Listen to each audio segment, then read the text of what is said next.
Anetons, connecting professionals. Let's say, let me give you the details here. Okay, so for example, with legacy format, if I say that I have a server, okay, and this is our sort of imaging server, okay. So this is imaging server, okay, and in this imaging server, you have created all sort of images, okay, and this is like this is the imaging server. Are we talking about SCCM and all? Okay, so this is where we have kept all sort of drivers, OST, task sequence, everything is kept, okay, and this is a machine, okay. This is the machine where you have like did set up a golden image, okay. Okay, so this is the server, okay, and this server you captured a machine where you deployed a golden image which confines with your security norms, your company's security settings, branding, everything is there intact, okay. Now once it's there, what you do, you have like uh, you have other machines, okay, and these machines are like, so these machines, if I say uh, available over the network, okay, so these machines, what it is doing, it is this golden image we're deploying to all these machines, okay. And how this is happening, it's happening over the LAN network, or we are using a USB, okay. So this is the traditional method, right? Everyone is on the same page, right? This is how it works. This is how we used to do the imaging so far from last 20 years, I would say. But now the dependency is like either you have to have a LAN network, or a person should have a USB, thumb drive. He just walk into all the machines, devices, plug in and boot the machine, and then make this, installed all operating systems, check everything, all parameters are met, everything is okay. Then this machine, gets handed over to a user. Okay, so this is really tedious task, okay, and this task really takes much more time in daily terms. If I say, if you need to image 1,000 users machine, you're gonna take good amount of time. Maybe Saturday, Sunday, you are just sitting around because Monday there are new resources are joining in, so you need to update all those machines to the optimum level, and so that Monday you can deliver it to them.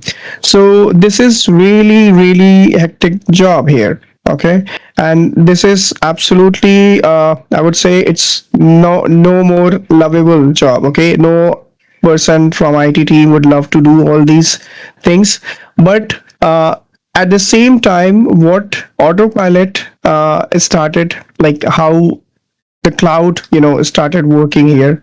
So this is where your cloud, okay, and this is a machine, okay, this is a machine, and this machine is now connected to cloud, okay, and all the device configuration profiles are coming from here, okay.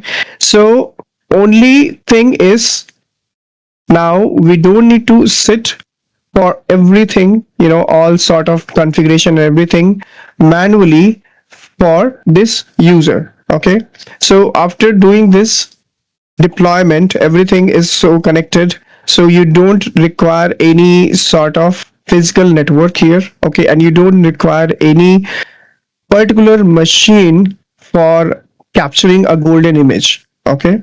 So now what happens here on this machine particularly, I would say that your operating system is already there. Okay, it's already in this machine. You don't need to redeploy everything. Okay, so what you need to do now, the machine is fine. Okay, you can simply ship it to a user. Okay, and that user will unbox, okay, this machine.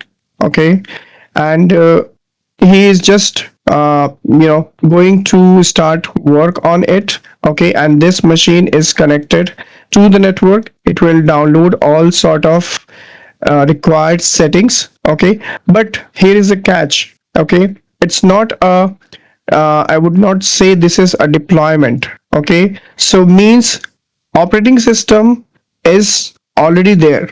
Okay, so OS is already installed on this device. So means here when we are doing imaging, we did not have this. This was a bare metal machine. Okay, this does not have anything. So here we were putting everything on this, and then we were installing the image. Okay, maybe the entire operating system you're downloading from Microsoft. Okay, first thing, what you're doing, you download the OS image from MS. Okay, then you customize it. Okay, then you reconfigure, then you reconfigure. Okay, settings, maybe wallpapers and other registries, GPU. Okay, GPU and all, you do everything. Okay, and drivers.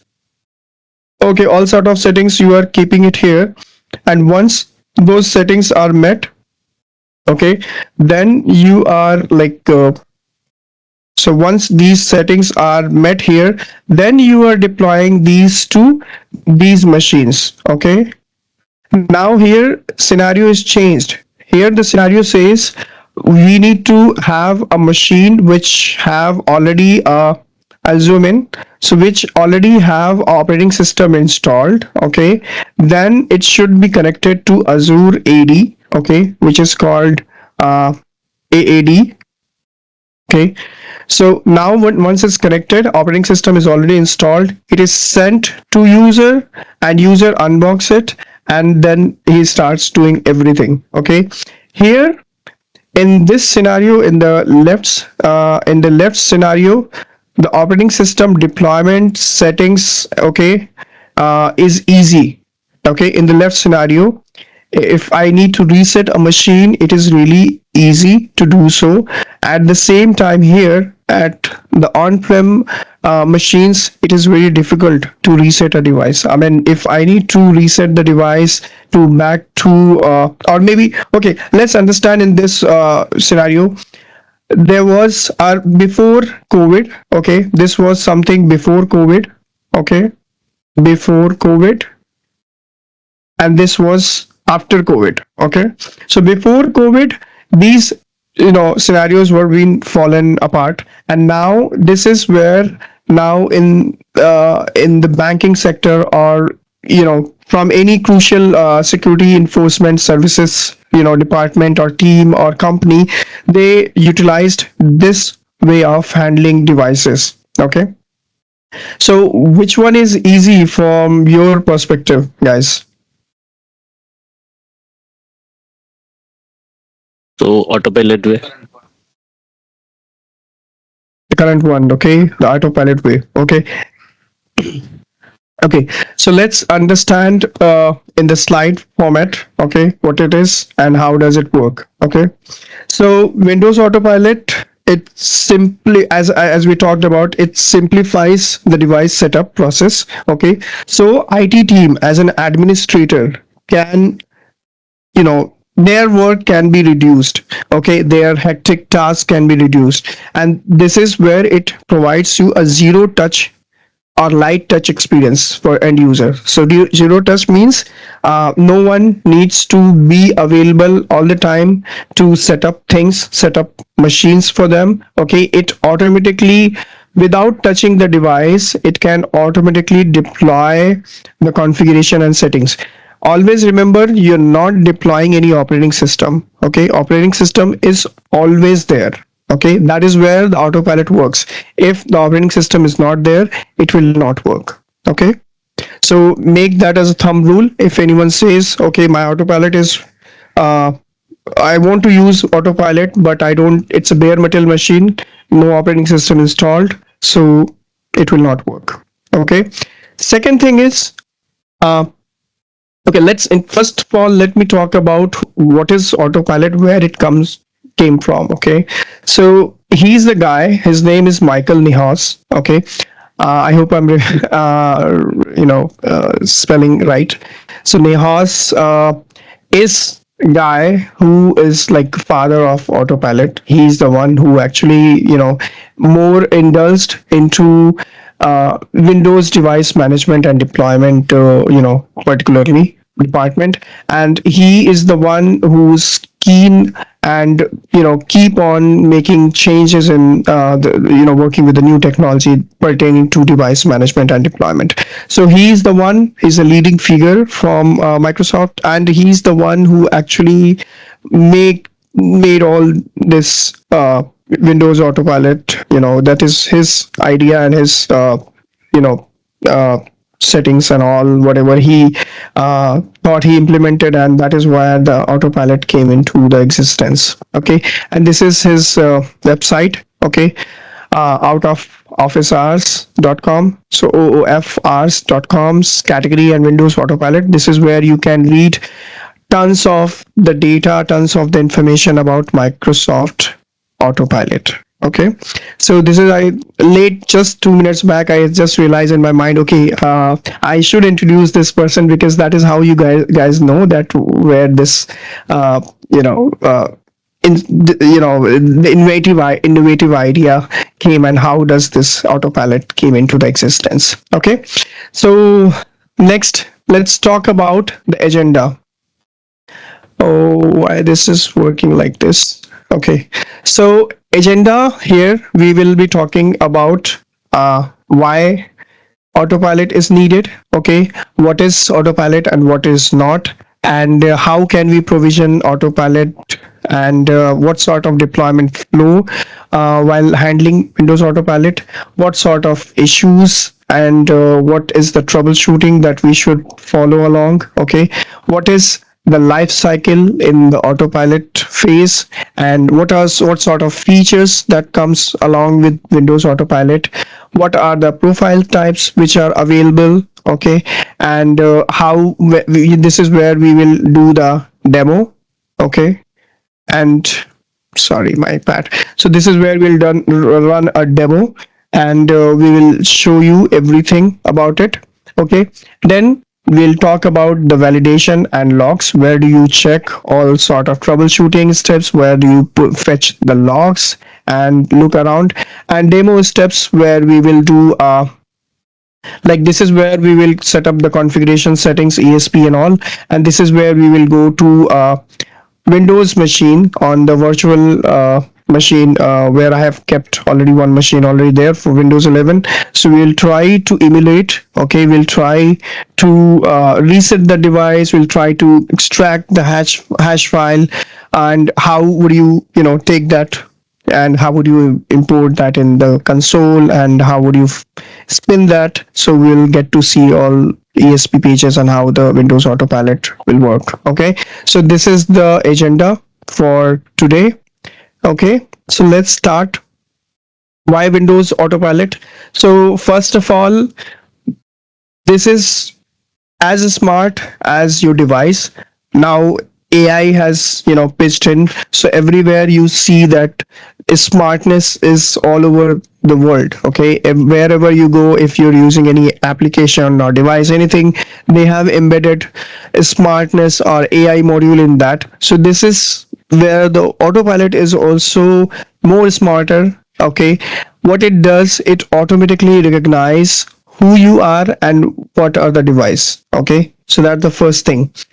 And this this is where it says that it captures the essence of Microsoft 365. So it is just not your Intune. If you're using Microsoft Store for business also, from there you can also run this Autopilot. So first thing first, your Windows Autopilot, it simplifies the device setup process. Okay, it ensures that as an administrator, you guys do not suffer a lot. Okay, it gives you a privilege to use a zero touch experience for the end users, where you don't need to sit with the user or maybe before the user's onboarding and set up everything and then send this device to the user's home, and then he starts working on that. Okay, here it allows you to send the device directly or ship the device directly from hardware vendor itself to the user. Okay,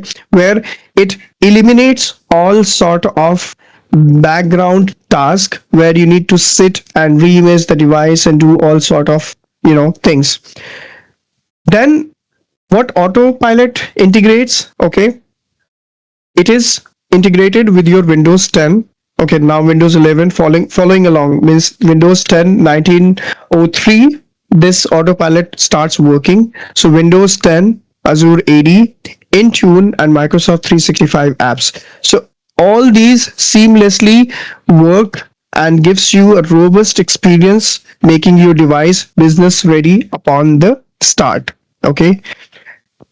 Then the next point is it reduces the cost, time. Okay, where in the previous sheet, if you remember, this is where we were like spending lots of cost and time to create and deploy golden image on the device and then make it business ready and then send it to the users. Okay, in Autopilot, the you can use the provisioning for the new devices, and you can do the re-provisioning also for the old ones.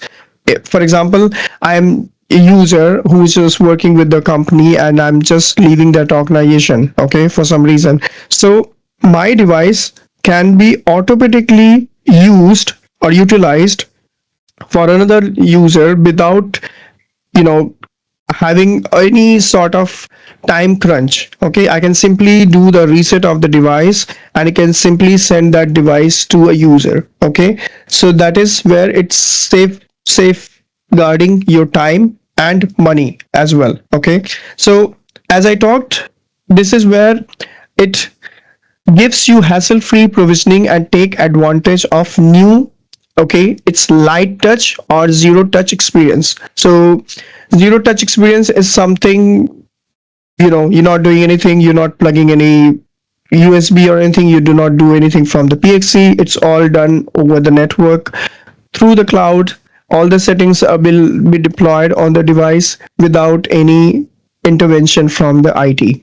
Okay, and deploying the new machine, it was from me. I'd been like 16 to 17 years of experience. I had been with SSCM team. I know how the hectic task is that to reset everything, re-image the laptop or re-image the desktop and give it to the user.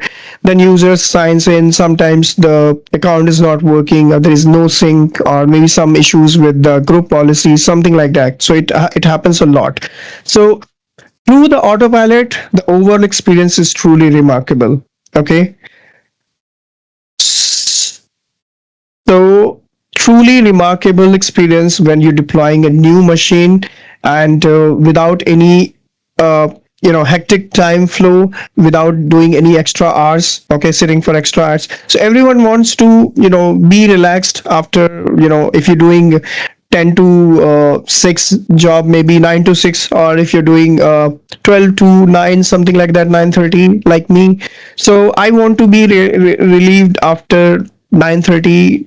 I don't want any extra work to do. Okay, so this is where it truly saves your time and truly gives a remarkable experience for your users as well. Okay, so this is why the Windows Autopilot is existed, and this is how it is cutting short all sort of hectic task, which it is a blessing for IT team, especially for us like as admins, to curb the time and save, and so we can be productive for any other stuff. Okay, not just we keep on doing the entire life reimaging the desktop and laptops.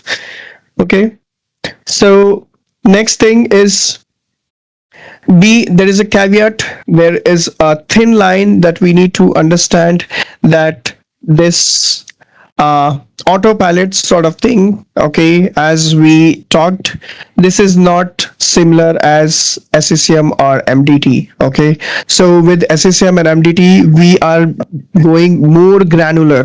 Okay, more granular in sense you are like setting up all sort of task sequences where you want each step to be identified and done, okay, by the script or any sort of default settings, okay, that you're doing.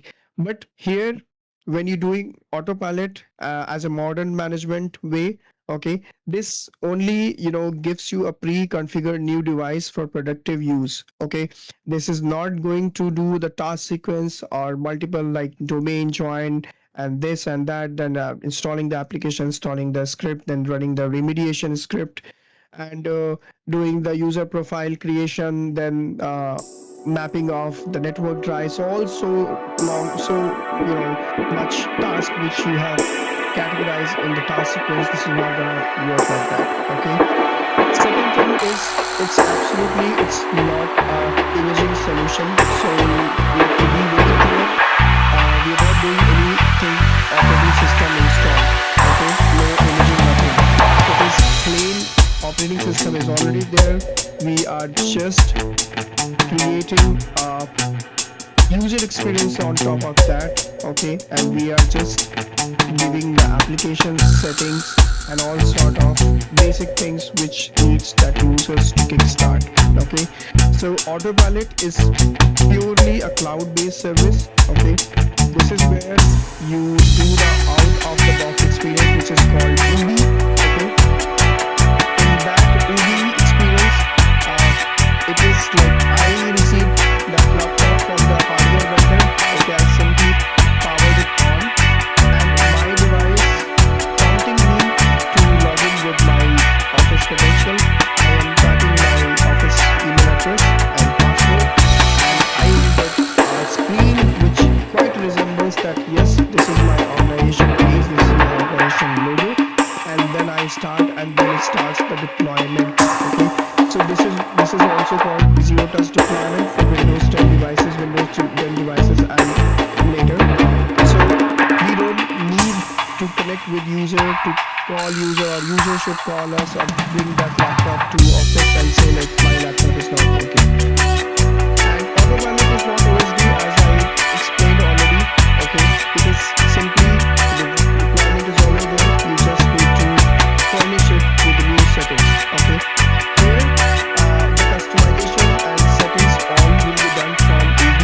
Okay, we'll talk about that in the next demo session, and where you set the requirement for the applications, configuration policies, compliance policies, and everything, so you can make the device business ready. Okay, so this is Windows Autopilot ensures that we're not getting confused.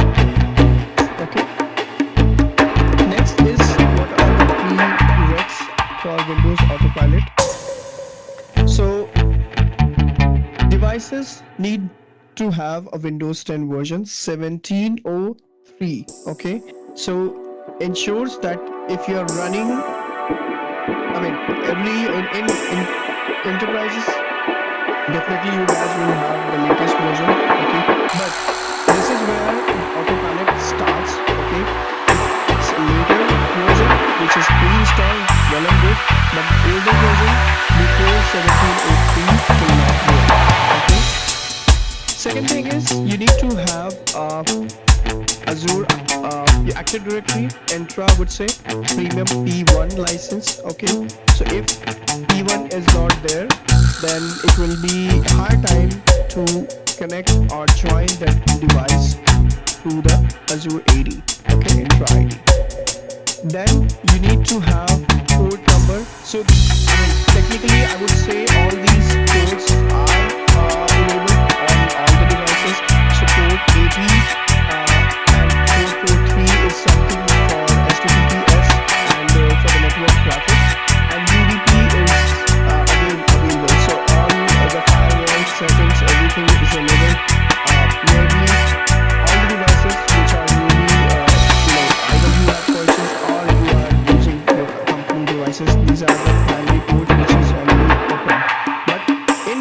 if there is any hiccups in connecting to the network or internet on the device, then do check these 3 ports which are mandatory for Microsoft Autopilot to connect with the Microsoft services. Okay, then in your Intune, ensure that this auto enrollment is set.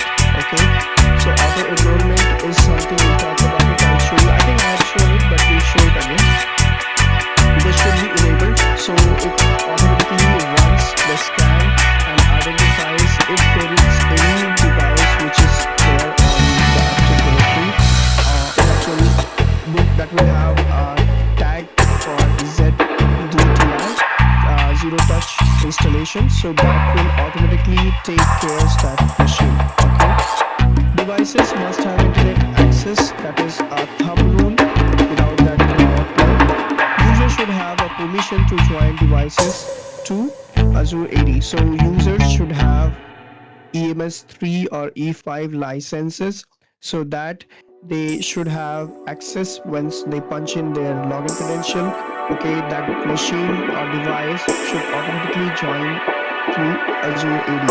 Okay, devices must be registered to your organization. Of course, here is the process. You need to extract the hash value from the device, and then you need to upload to your Intune console. So without upload, your organization will not recognize that device. Okay, and that way it will not be recognized and registered. Okay, company branding needs to be set up, so this is how your user should know that this laptop belongs to their organization. And of course, Microsoft Intune is necessary. So Microsoft Intune, and I'll talk about the 3 ways of doing Autopilot, but primarily we are doing it from Microsoft Intune. I'll just show you, but I'm not focusing on other way of treatment. I'll only stick to Microsoft Intune because it's viable, it's available, and everyone is using Microsoft Intune, in the regular lifecycle. Okay, so when I talk about you need to have access on the device, you need to have internet access first. Okay, internet access means you need to have access to, if you type in Google or Microsoft website, it should open. Okay, then in the DNS settings, so DNS settings is what it should take, and it should do the name resolution. So if I'm typing google.com, so in the backend it should redirect to some IP address, maybe 10.something, 10.10.10.0, whatever. It should resolve that. Okay, if that is not happening, then there is a problem with your DNS settings. We need to check that. And firewall configuration, you need to check your firewall that yes, your inbound traffic is there, it's allowed, and nothing has been nothing has been stopped from your side, especially from the network. And if there is any changes that has happened, or there is any GPU configuration that has happened, we need to untick, or we need to remove that. These websites which are required to run, okay, so these one like Microsoft, your login.live.com, your licensing, your account.live, Windows.com, these are, I'll give you notes. Okay, in the notes everything is written, you don't need to take a screenshot or anything, it's already mentioned there. But if you want, you can take a screenshot, you can just for your reference, these are the websites which are required to be whitelisted on the device, so then you can, from the network level, then you have access to everything, then your Autopilot will work. Okay, next, more detailed, I just given a table format. So first thing is, when you are doing devices, so you should have Windows 10, okay, 17.03 or later, and ensure that you're not doing it for any home edition or something like that. Okay,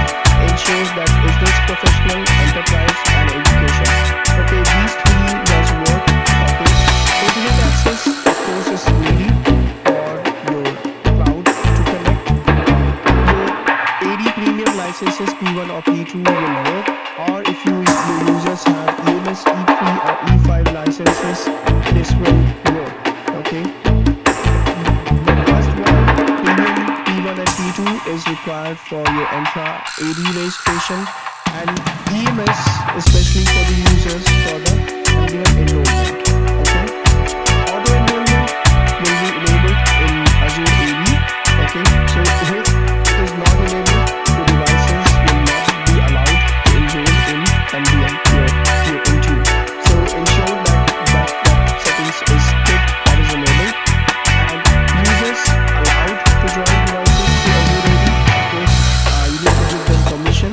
If the permission is not there, if there is any device restriction in Intune, then users will not be able to join that device. Okay. On tenant side, device registered to organization tenant. Here, this is required when you are loading the device serial number or hardware hash ID to the portal. So your tenant should be allowed. Okay, and device, once the hash is uploaded, then that device gets automatically registered with your tenant, and then you start doing all sort of configuration. Company branding and configuration, this is something which is optional. Okay, but this definitely gives good branding is something like, yes, as a user I should know that yes, I'm doing this for my company and this device belongs to my company. And when I'm start seeing the logo, backgrounds and all sort of messages, custom messages, so I am very much familiar that yes, I am in the right organization, and I'm not.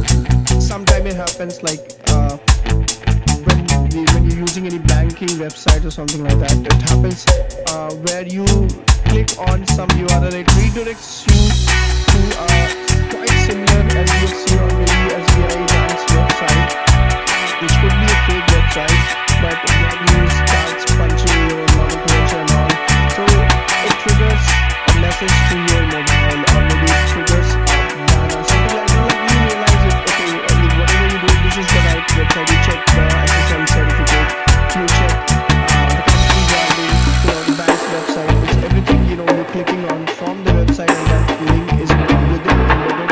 So that is how you're familiar. Like, okay, you're not being cheated, or there's no fake website that you're accessing right now. So this is how a custom logo and name and messages helps in out of the box experience, because the user does not have any idea or doesn't have any connect from any IT team. It's just received the laptop from the hardware vendor, and he or she is just logging in to kickstart. So in that case, if user is being unattended and accessing all these, so these PSP or branding really helps to identify that he is touching upon the right direction. And ambient configure, so in Intune case, this is where from Intune you are sending policies and advertisements, everything you're doing from here. Okay. And networking side, when you're connecting your Microsoft endpoint and websites, this networking is required. If there is any proxies or if there is any block happens, then it will be hard to connect to the Microsoft endpoints or the website, which talk about in the previous previous page. So that will be difficult for that device to connect and talk to us. So enrollment will not perform. Either if you have everything is fine, okay, but still this part is not working, then all these will not work. Okay. So as talked, there are 3 ways of provisioning a Windows Autopilot device. Okay, so primary method I would say is this company portal. Okay, so this one is the primary. Always consider that this is a primary method which we are going to discuss. Okay, secondary is something your Microsoft is doing for business. Okay, this is secondary. So it can be used when you are managing devices and profiles. So Intune gives you more granular way of handling things, but the store for business is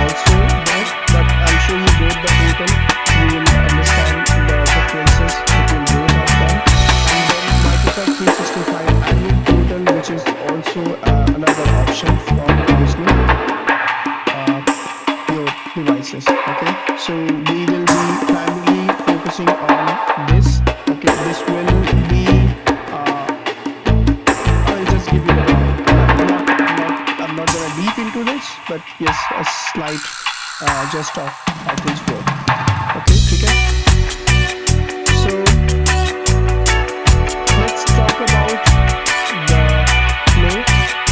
So this is more a detailed flow. This is where I'll just show you how things work. So as an hardware vendor, okay, this is a hardware vendor. So what it does, okay, this person as who's handling uploading all these hardware hash IDs. So these hardware hash ID is in the format of 4K hash, hardware hash. Okay, this is the output file when you extracting hardware hash or device ID from the device. Then this hardware hash ID is also known as 4000 output file. Okay, and then that gets fetched from the device, which contains the information like serial number, product ID, and we'll talk about it. Okay, so what this person does, it loads that to Windows Autopilot console. So he is given a console. Okay, guys, can you hear me? Yes, Vaibhav. Yes, Vaibhav. Okay, okay. No one is talking, so I just thought I lost a lot. Okay, so this person uploads the hash ID in the Autopilot console. So he is given a least privilege on this portal. He is just allowed to upload the device ID. So in one go, he can do like 500. Okay, 500 device IDs he can upload in a one go. Okay, so what he does, he uploads the device ID to console. Okay, and then this person, okay, this you as an IT admin, what you have done, you have already created an Autopilot profile and you have set up everything here in Intune. So this console, what it does, it connects from this and syncs all sort of configuration settings and everything. Okay, in this way, once like his task is to upload that hardware hash, that's it. Then what he does, he just shifts this laptop to delivery outlet, maybe any shop, you can say like Chroma or Reliance, wherever, or maybe if it's when you're talking about enterprise, definitely they have partners available from multiple geo locations. Okay, so what they do, they take that machine, okay, and then individually they ship it to employees' home address. Okay, and then that deployment, like when the employee unboxes, okay, the device. So since this has already synced to this, and this is where when he opens the machine, he can see the company branding, logo, applications, everything. It starts, it starts working as a new fresh machine. He's just opening up and everything it starts provisioning. Okay, so this is the way, and now let me show you this, how does it work. Okay, so first thing, your hardware vendor, he did ship the laptop directly to the user. Okay, then end user powers it on.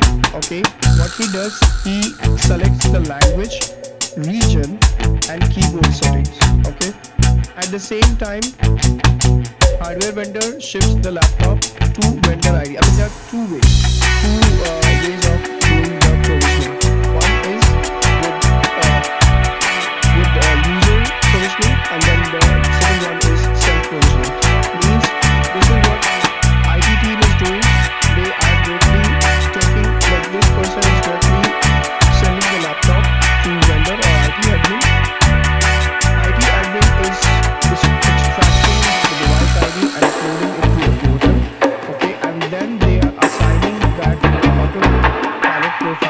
and then they are sending this to users. Okay, at the same time, this flow talks more about a user driven way.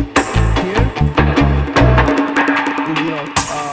your end user receives the device, okay, and then what he does, he send like opens it up, turns it on, select the language, region and keyboard, okay, then device gets connected to the internet. Okay, this is a really crucial step. Okay, what if the network is not there? Maybe there is no internet connection, or maybe there is no light at the person's end, and he does not have an internet connectivity right there.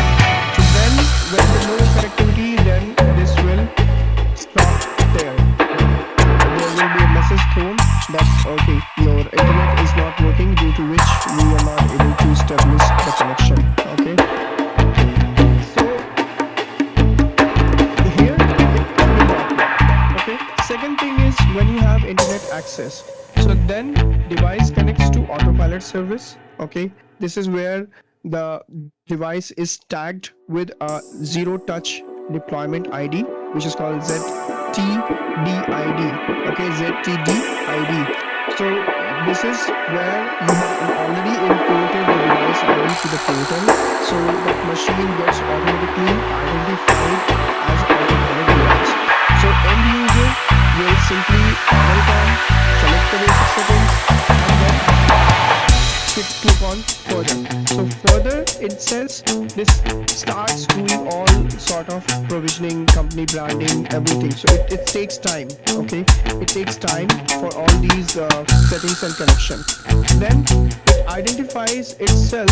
Okay, so this user, when this user enters the cloud credential, so this device connects, identifies, okay, this is the company, like which company I should connect to, and then it connects to Autopilot service. Okay, then device automatically identifies itself that yes, I am an Autopilot device, I have YRZ ID, and then it is assigning a profile for that particular device.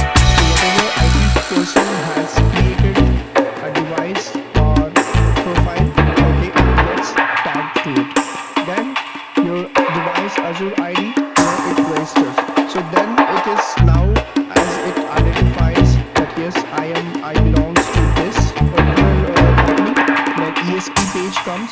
Okay, once the registration happens, okay, MDM or maybe your Intune service starts working. It shows all sort of configuration policies, everything that is configured in Intune, that starts pushing down, and the device gets enrolled with those configuration.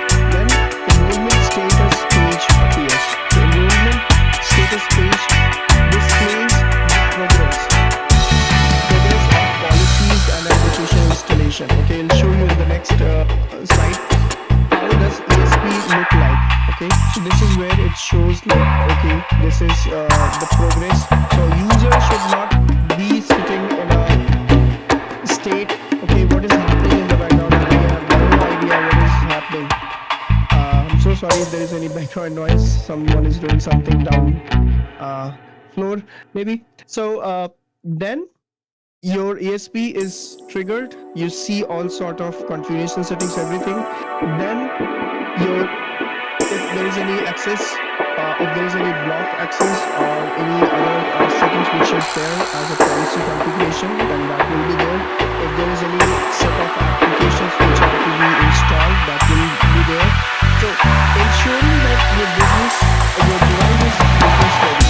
Okay, nothing out of any tweak if you want to do in between, it will not be allowed. Okay, so then your user reaches the desktop business ready and can see that, desktop background and everything. So that is how this flow works. This flow you can, I have already added this in the document, so you guys need to recapture it. So already there. Okay, so this is very straightforward. When you do the revision, just keep in mind that there are two ways of handling things. So one is user as an IT team is totally handling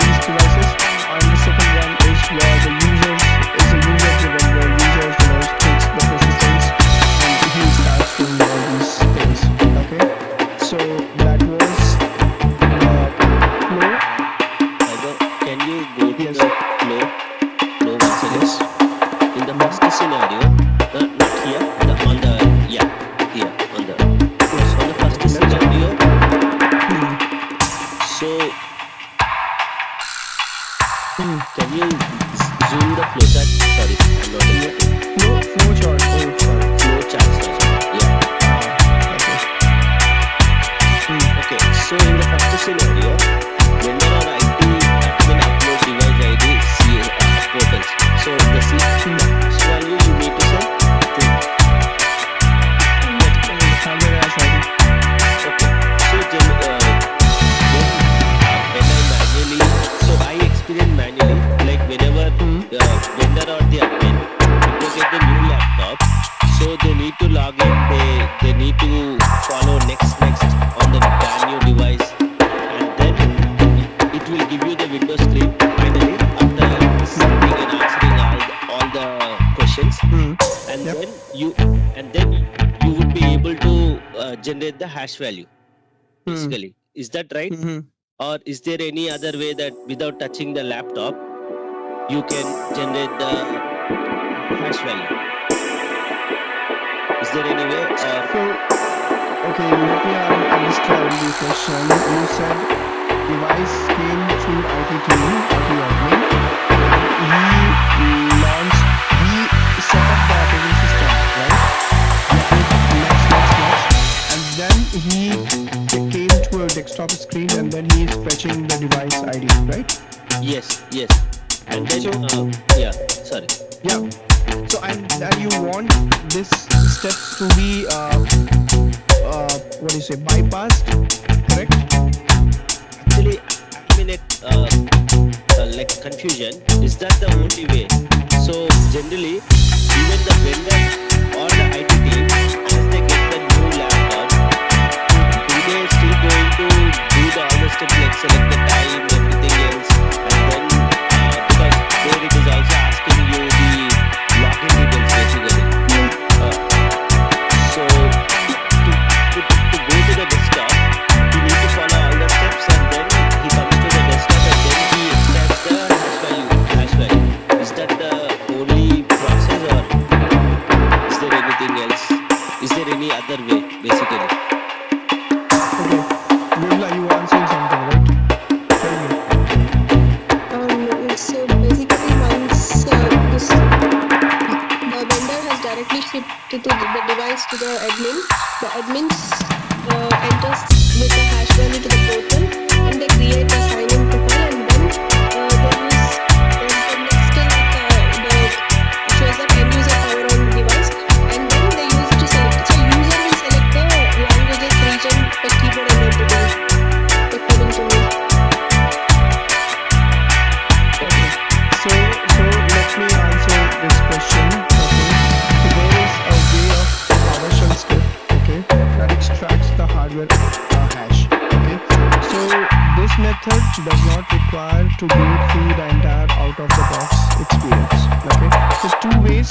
One way is the first, your OEM or your reseller, okay, who's doing the provisioning. So he is already having those hardware hash ID directly without needing the unbox of the device. Okay, that is first thing. In this method, what happens? They include like their shipping level. Okay, so this shipping level is already there on the outside of the device box. Okay, so that shows the product key ID. Okay, that is they use our record for Autopilot registration. Okay.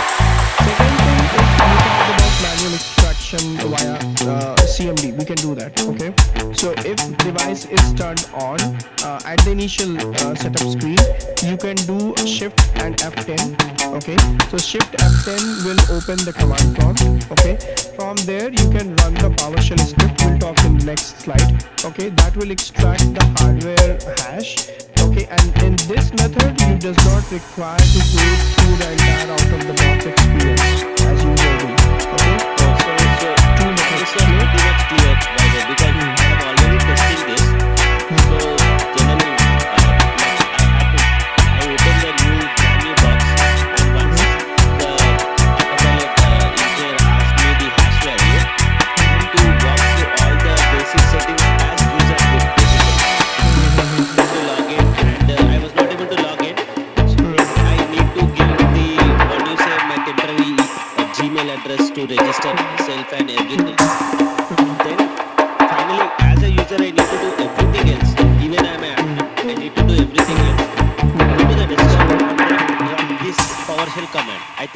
somewhere I was doing wrong. So as Okay, from so I'll do one thing. I'll just give it here.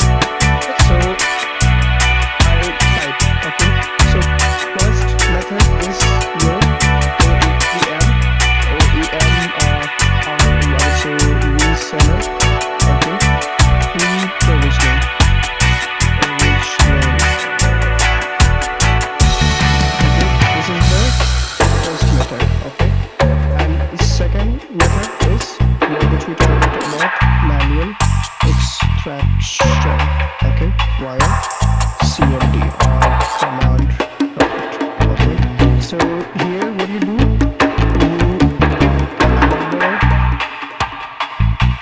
at the initial stage, okay, press shift plus F10, okay, and open command prompt, okay, and then you run the PowerShell script.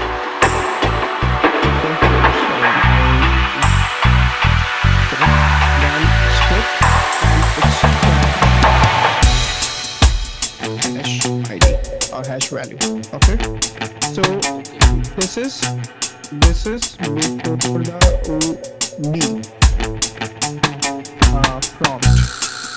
Okay, so it does not require to go all these to prompt and all, click on, as you said, next and all these stuff. You don't need to.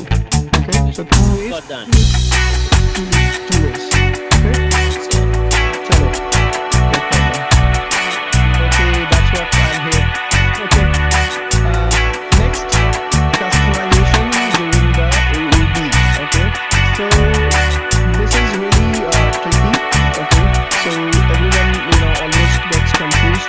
So what we can do and what we cannot do. Okay, so what we can't customize is something about the language. Okay, you never know which user is going to unbox and do this.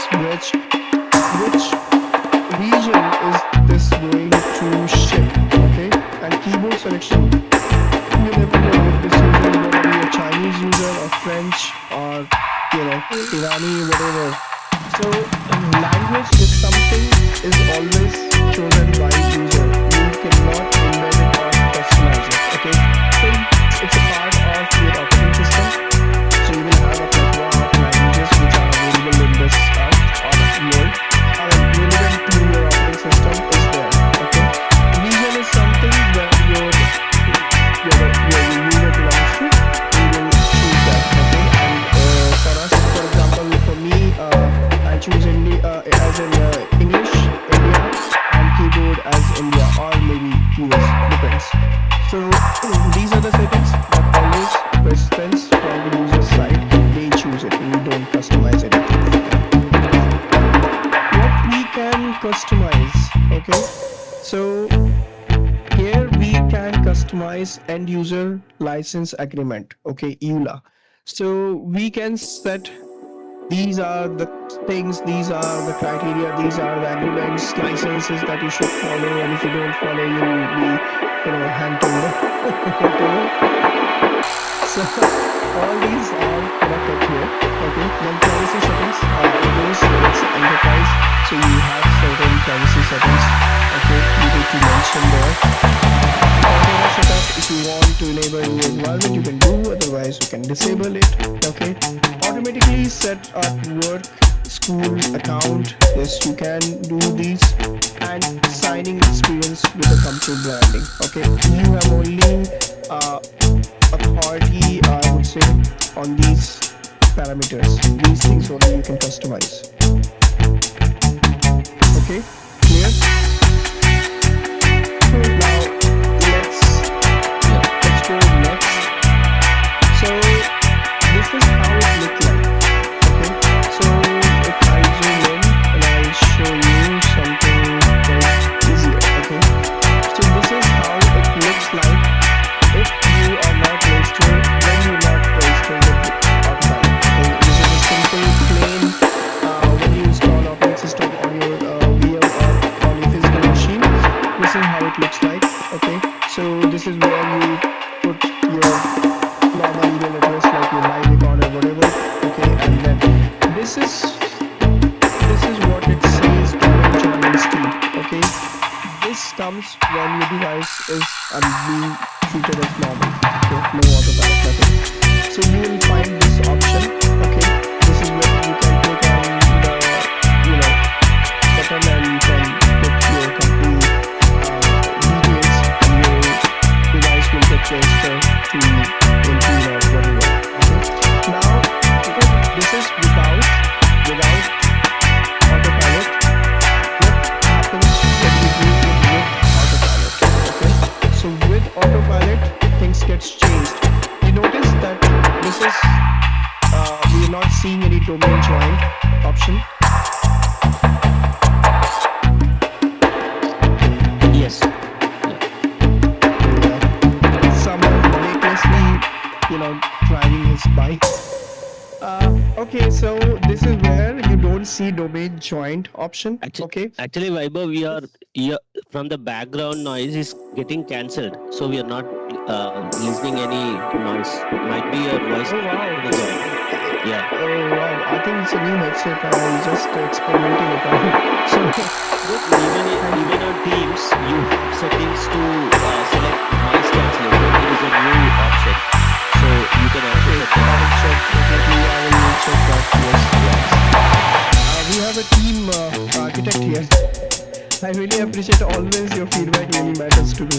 So thank you, Chira. Will definitely try that. So here you see this welcome to Contosa. So this is where your company name will come. Okay, if your company belongs to SCL or TCS or wherever, T-System or whatever, Cognizant. So it will appear here. Okay, and this is where your user should be entering the login ID and password that is given from the enterprise or from the company side. Okay, and this is where your company branding comes. Whatever that I'll show you the company branding on infra page. Whatever you are putting there, it will come here. So users can see like this is something our company. And then click on next and follow the on-screen screen. Common issues troubleshooting. Okay, so in this way, what happens when user says there is no out-of-the-box experience screen is visible, or maybe if you're testing, possibly you will not see that screen. Then you think, oh, what happened? Why I'm not seeing this? Okay, one second, let me plug in the charger.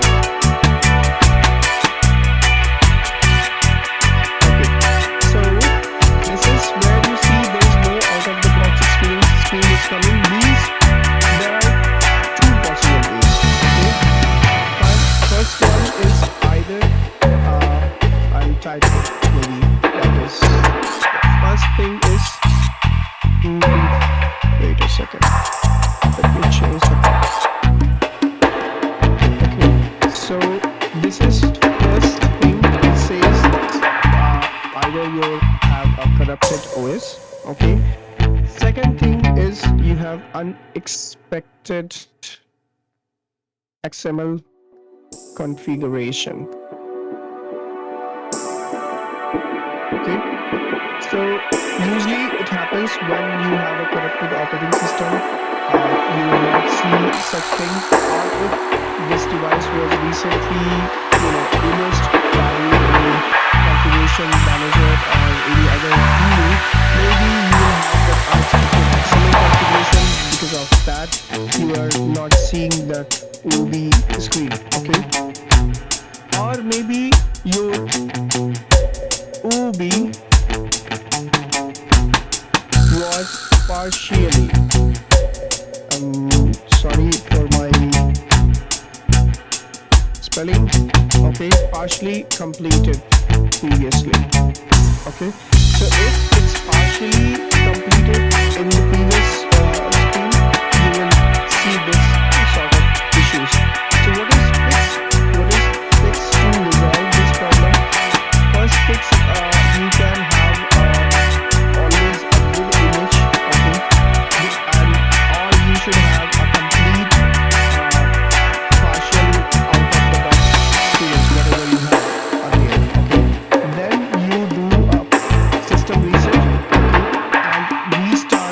autopilot flow.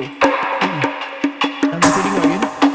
So fix is, let me type if that fits here. Okay. Start with good image either. Okay. Or complete the OODE screen. Okay. Then perform the system reset. Okay. And restart the machine. Okay. So this is the fix.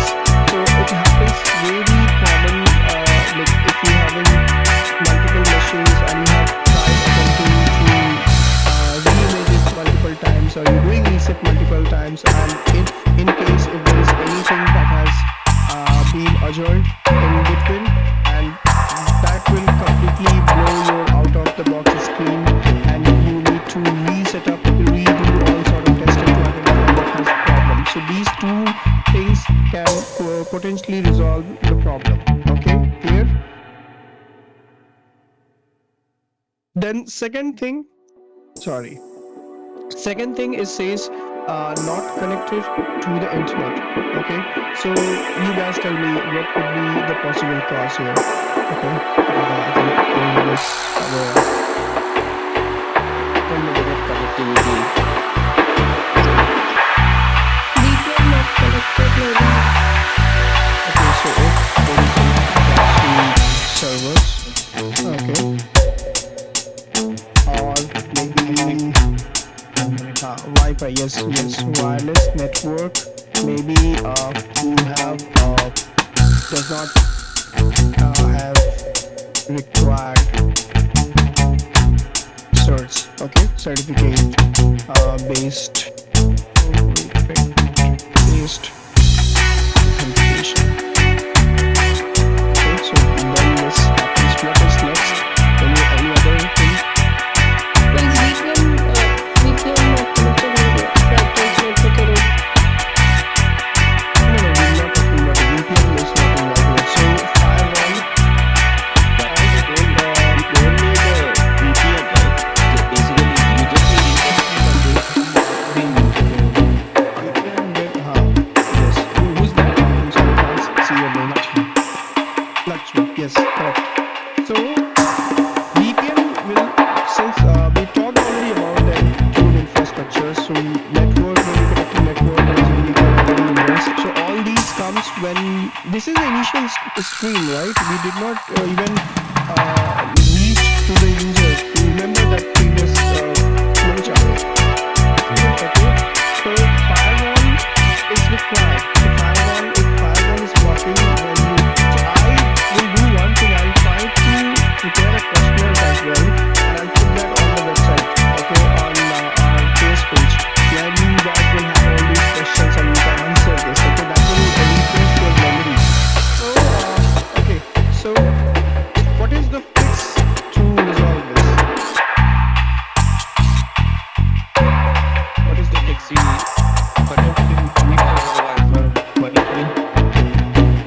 So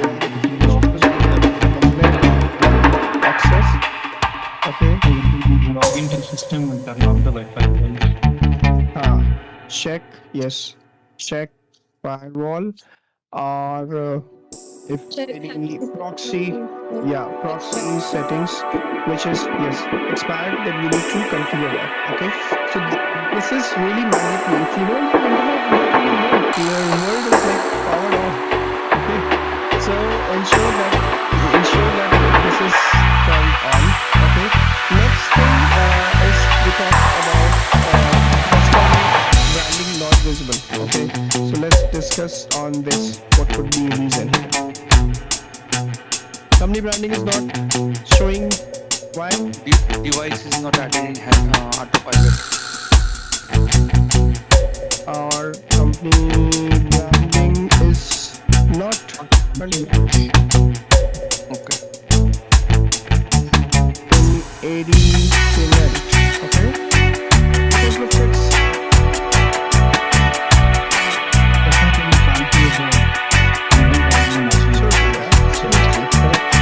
So configure company branding. Okay.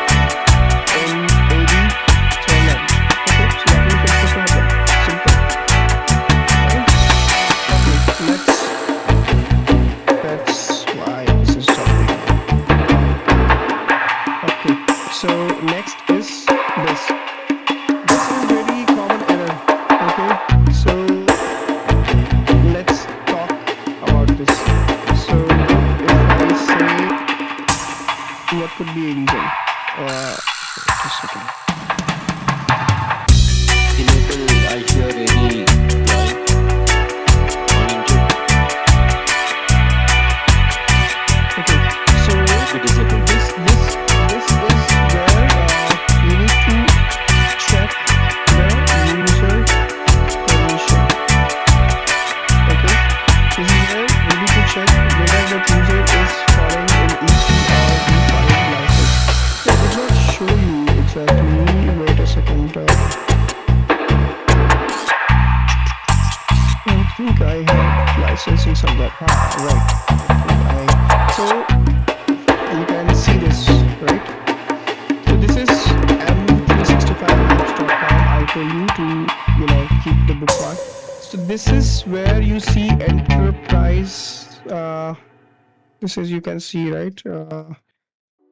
Enterprise EMS. Okay, I'm more interested in E5. E5 is what it's showing me. And zoom in.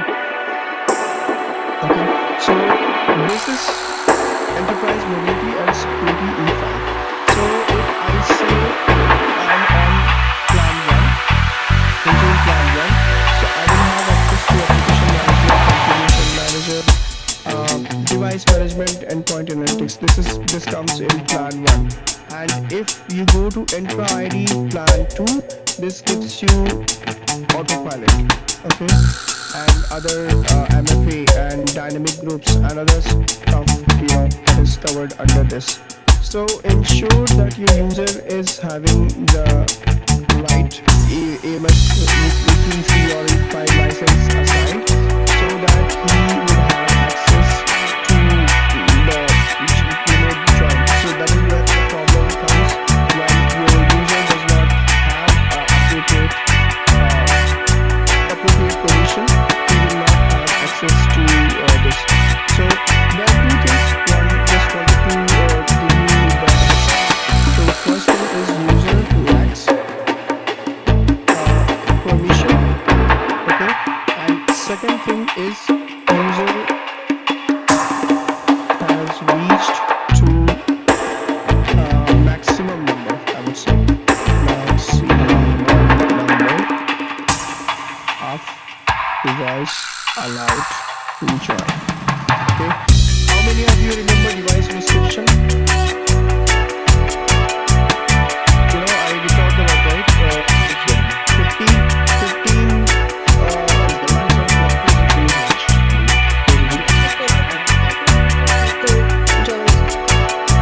So if you have enabled 2 devices as a device restrictions, and if the user is using the third device as this Windows Autopilot, it will not work. Okay, it will throw the error message. So ensure that yes, we having the appropriate amount numbers set up as a device restriction.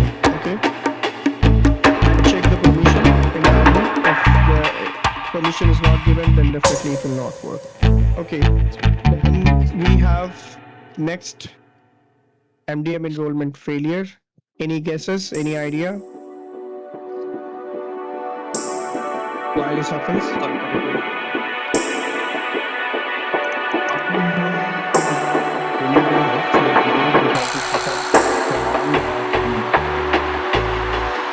So this happens when automatic enrollment is not set.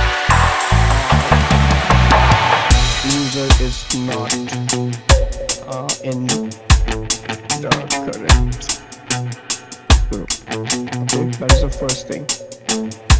Second thing happens when the license, as we talked, okay, licenses are not appropriately assigned to that user. Okay, and third happens when it reached to max number of enrollment.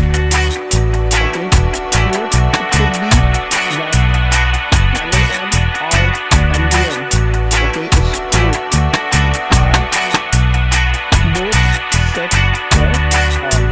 Okay, so in this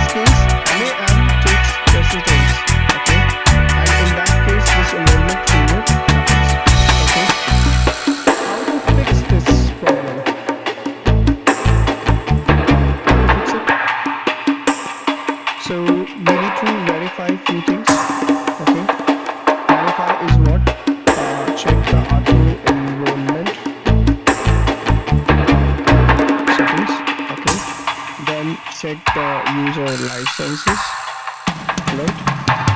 Device limit, we'll check that as well. Okay. Scope for configuration. So if you have set any sort of a scope for devices to segregate or identify, then you need to check that scope configuration as well. Okay. So this is where you fix this especially this problem. And also there are other features. There are they would say if there is any application which is keep on failing, okay, or there is any script that you have targeted that is failing, so in that case this enrollment failure will occur. Okay, so you need to think in that perspective already. Right? So this was stage 5. Okay, and application stage comes, that is the next, where it says that yes, you got an application which is on the ESP which is failing and does not allow you further do anything, right? So what could be a reason? So first reason, it could be an application's point of view, your timeout is really short, right? So if I say I have given only 60 minutes or 30 minutes or something like that, and if that application really takes long time to set up and configure everything, so in that case, yes, it will be giving the failing or at that ESP page. Okay. Then same thing, user license. Okay, you need to check. Third, you need to check if the application is compatible. If the application is compatible with the OS version, that's why we have application packaging team who really takes care of the keep on checking the all sort of UAT and then performs the pilot testing and checks yes, the application is compatible, and that's where we inject that to our imaging, then it starts working. So check this, and you need to check the reason, okay, behind why the application is failing. Okay, what is the reason of doing this? So fix in this way, if I say if there is any fix, first thing is you need to increase the timeout, okay, on ESP. Okay, that way it will fix the problem. Second thing is check the license for the user. Okay, if the license is not there, please assign the license to that user. Verify the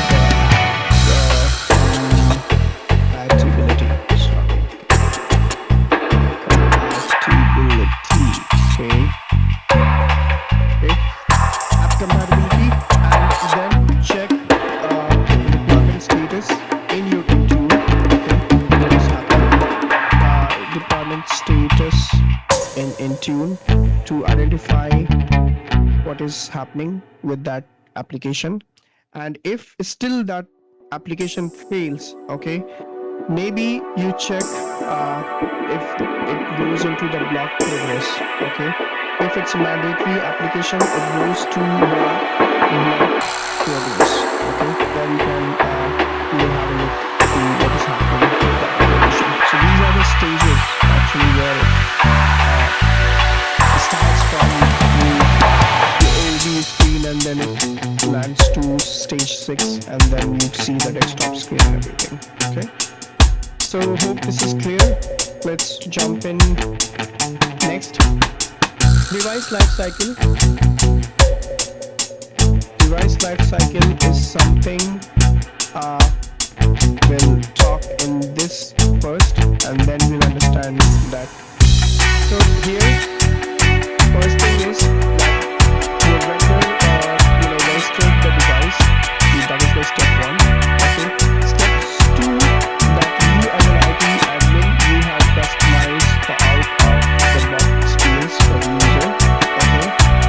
Third, the user device is delivered to his address. Okay. Fourth, the user power it on and saves the logs and everything. Okay, that is where it's captured. Once the user powers it on, means the device gets synced to Intune console, and this is where you see the logs and everything. Okay, and device receives in configuration and it's ready for business. Okay, so these are the 5 steps, okay, which are actually doing the life cycle. This is what the user from IT team or from the vendor it starts to this is what it is like in a pictorial format. This has been illustrated. So as a hardware vendor, you are uploading the hardware hash ID, it goes to Autopilot. You as an IT admin, you are creating a profile. This profile sits here, it goes and syncs to your Autopilot, and then on here, if you have any existing devices, okay, so what you can do, you can extract the hardware hash IDs, okay, and you can put with the configuration profile, you can put these to Windows Autopilot. So all these devices which are like on hybrid or Azure AD joint, these devices we can easily fetch the information from there, and we can do those available in Autopilot as well. So from Autopilot also you can manage these devices. So this way, I mean, if the user is directly shipping this to this user, that will also work. Okay, and if the user getting this from from auto enrollment, like directly the auto enrollment will come, both the ways work. If the IT admin is shipping this to this user, it will work. If the hardware vendor is directly sending that to employee, both the ways that user will have access to his machine with all the configuration and settings. Okay, so this was the device lifecycle, and we emphasize ensure that yes, we are keeping this in mind, that any step which is taken in between, it will impact your Autopilot position. Okay, so let's talk features. Okay, so feature is this first feature we talked about the enrollment status page. So what does it do? So enrollment status page is something which gives you or shows you the progress of the device setup. Okay, and if there is any application or policy installation during the out-of-the-box experience, it shows that yes, this is what is happening on your machine. You can block user access, okay, until the required items are not being installed. So from I would say version 1803 plus versions, okay, you can do all sort of ESPs where you can actually block the user. You can restrict that user not to do anything, okay, on that device until the primary or the mandatory applications and policies, everything gets pushed in. And this really in conjunction with your Autopilot and device setup, okay, this feature not necessarily require, okay, I mean, you don't want to put that user in a state where he does not have any I mean, he can scratch his head but he cannot do anything. Okay, so ensure that yes, you do not enable that option, otherwise it will be really tough, or maybe that user will get in a stuck stage, okay, and he will be tangled because he's not able to do anything. So that is there, that option is there, but it's not strictly, it's not required, right? Then zero touch deployment ID. So zero touch deployment ID, as I talked about, it's an attribute, okay, which is assigned to your devices when you're importing this within your Autopilot service. Okay, what it does, it enables you to dynamically group the Autopilot devices. Okay, so zero touch deployment ID is there. So any machines which are coming to your console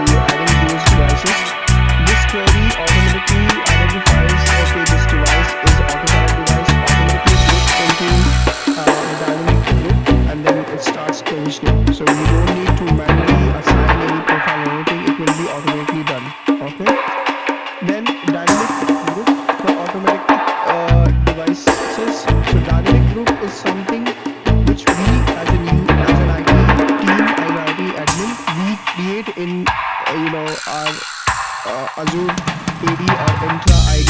Okay, so based on this attribute, which is called zero touch deployment ID jet TDID, it automatically includes the imported Autopilot devices and do the all profile assignment.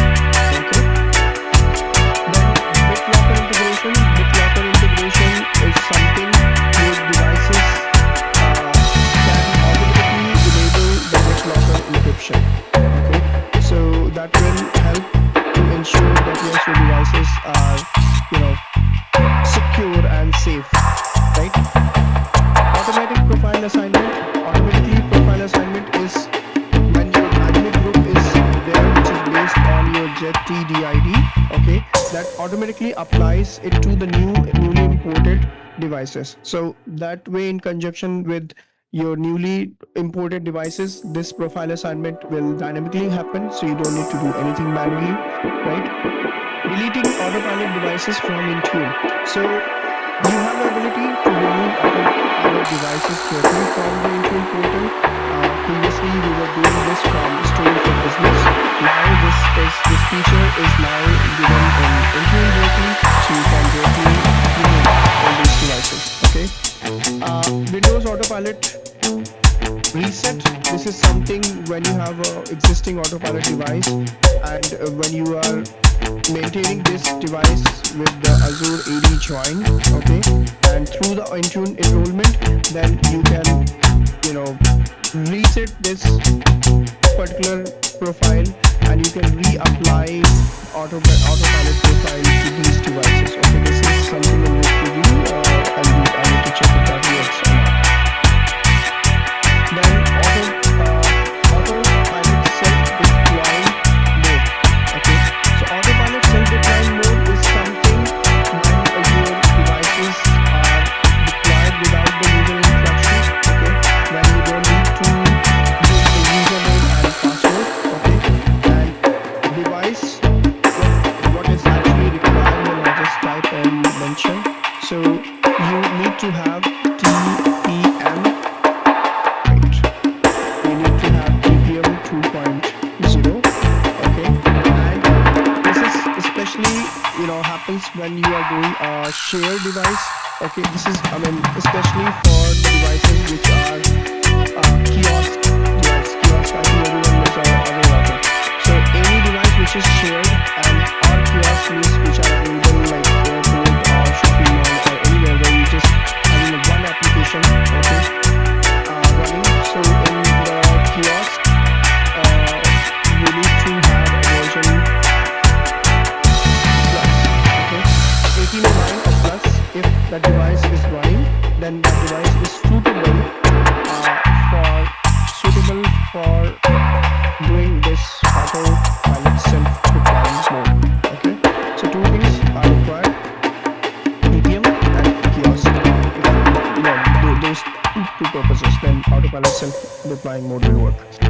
And assigning Autopilot to a user. So pre-assignment is something like as an admin, I can pre-assign a user directly, so to a specific device. So if I'm as a user, I got a laptop, and if Chidam is trying to log to that device, it will not work. Okay, it will not allow him, or maybe anyone from my enterprise if is trying to log in, it will not work. But at the same time, when I am using my login credential, it will work. It will pre-populate the username, field during the OOB. So that is also happens, like it will automatically populate my user details.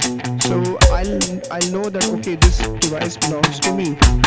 It is like Harry Potter ka wo stick tha, right? So every stick is assigned to a person. So if you are using someone else's stick, it will not work. Okay, like that. So this device will recognize you as your owner.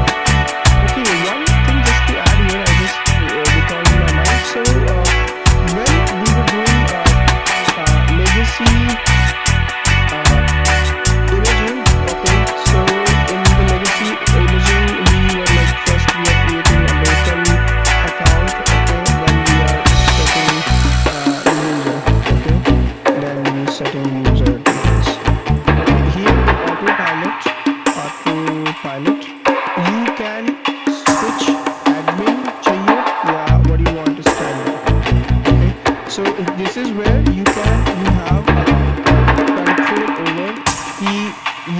want an admin to be there on that device. If you want as a standard user, so it will create as a standard user. You don't need to worry. So this is the really great feature I love with Autopilot. That it gives you a granularity where you can set which type of user account should be mandated for this device. And this is where the standard user you can set the toggle and you can choose that I want a standard user and that will work. Okay. So this is what was in my mind. And then next is device naming schema. So this is where you can define a naming template. Okay. With this, like for example, I would say in my lab, if I say my lab connectance, and this is where I just want to give a serial. Okay, and I just so what it will do, it will keep all the devices with this my lab A as a device schema, okay, as a naming convention, and then following along whatever the device serial number is, okay, it will keep from that device. Okay, so that way you can identify, okay, this serial number is for this device and you have a appropriate naming convention, so you can segregate easily. So this is supported from 1809 plus, right? And on-prem AD join during OOB, so this allows devices to be joined to an on-premises Active Directory domain. And if you're doing this process, Autopilot process for hybrid Azure joined devices, okay, this will work. So this is where you require installing an Intune connector. Okay, I think we already talked in the previous session where you need to have a Windows Server 2016 or plus. Okay, so I'll just mention here this is required Intune connector. Okay, plus Windows Server 2016 or plus. Okay, so this particular thing will work when you have Intune connectors set up on the server to establish the communication with your on-prem domain. Okay, if that connector is not there, then this option will not work. Okay, so I hope features are clear. Okay, any confusion?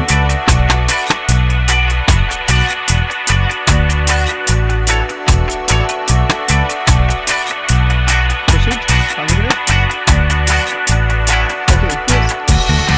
Okay, let's talk about the user experience. How does as a user, if I am logging to a device, how will that look like? Okay, so this is where I will see the company branding. Okay, and I will see the message from the company.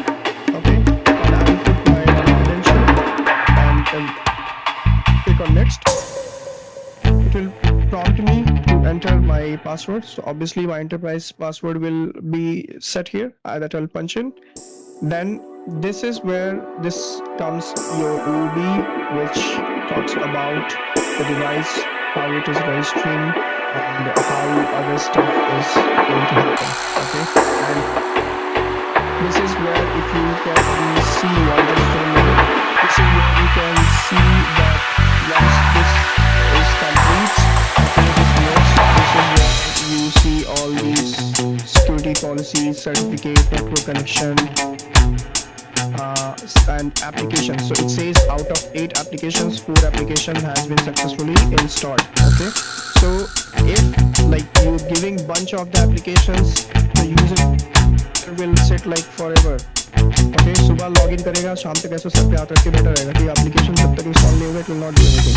So what you need to do, you need to only mandate only 2 or 3 applications which are absolutely required, like if I say global project, or something, some applications, maybe that is Cisco, especially, but something which is really relevant and mandatory that needs to be there, then only keep these applications. Okay, and then your account setup process will work. So then to this power option, then it will say that this might take several minutes to not turn off your PC. So after this, that user will see that okay, now account setup is started happening, it is started joining the network, everything is done, and then identifies and then creates your profile. If there is any error message coming during that, okay, so you will always have a privilege to collect the logs. Okay, this is what the logs. Okay, this is where you can click on and collect the log. Also, you will get the error code, okay, to which you can identify what is the problem. Okay, so then okay, so this is it says like either you reset the device or try again. So sometimes we need to check what is the problem and it will work. Autopilot profile type. Okay, so there are two profiles which are there. One, it says, I hope you guys remember we go back. Okay, so this is what I talked about. One is user driven and one is self deploying. Okay, so that is what talk about it. Okay, so in this user driven, it's something that the standard mode where the user powers on the device. Okay, goes through the customized OB experience and enters the cloud credential. Okay, that's the first piece. Second thing, it supports you to log in with Entra ID join or Azure AD join and hybrid AD join as well. Okay, both the options are available with user driven. When you're doing self-deploying mode is something where you do not have a user interaction. Okay, so in this self-deploying, first it will check, as I thought, it will check the trusted platform volume TPM 2.0. Okay, and it will check your Windows 10. If it's not 1903 or plus, it will not work. Okay, what you need to do, you need to press the Windows key 5 times during the out-of-the-box experience. Okay, on this page you need to press 5 times Windows key tap. Okay, so then that I'll show you in the next image how does the self-deploying page comes. Then you require Ethernet for this. Okay, so ensure that if you are in the office then you are doing all this. Okay, there is no Wi-Fi that will work with this, and you need to have a suitable shared drive devices. Okay, this is something that you will do with shared devices or kiosk. Alright, and it only supports Azure AD join. Okay, so if you're doing it from hybrid or if you don't have domain services, then it will not work. Okay, only this will work with Azure AD join. Alright, this requires a physical machine, so it will not work on your VM. Alright, this is where it checks the TPM 2.0 and especially this works on physical machine. So mode detection during OD device authentication, so using the TPM 2.0, suitable for shared devices or kiosk devices, and this only supports Azure AD join, and it requires a physical machine which with TPM 2.0 enabled. Okay, so these are the two profile types which supports Autopilot.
well, right?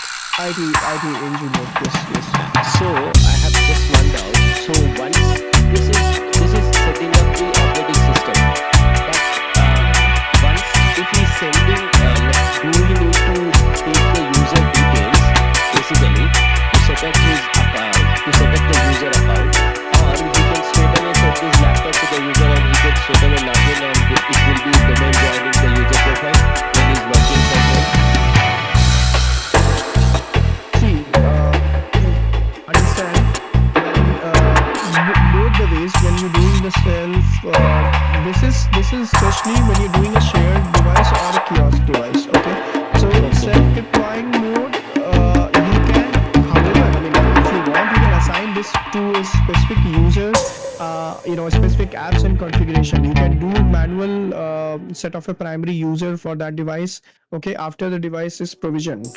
Okay, but it is as we talked about, we need to set locals, languages, keyboard and all. So if you do this before, okay, so I mean, how do you know that which keyboard or which language or which local that user is going to do this? So it is something straightforward mode. Okay, you don't need to take user details during the self-deploying mode of Windows Autopilot.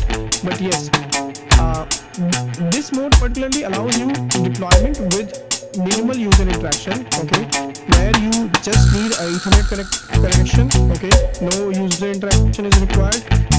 You can connect that device, set the language, local and everything, and make the network connection. That's it.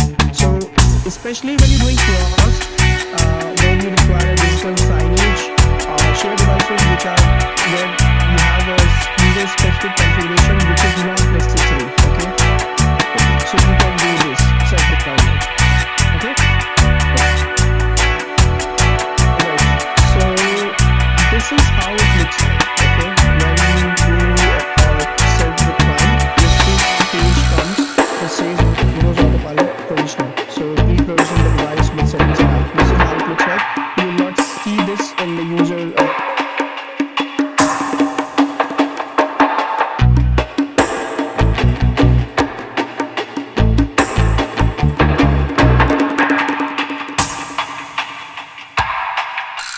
We are not able to hear you right now.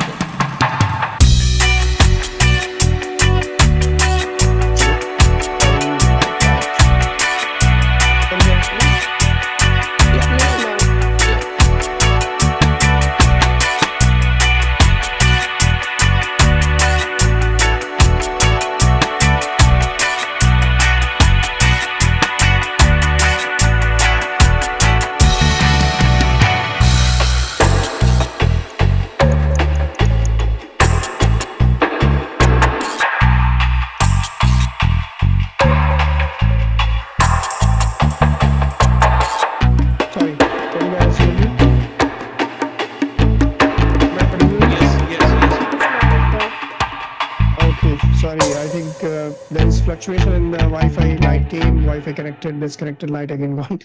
So I lost the connectivity. Okay, so I was talking about the existing devices. So when we're doing,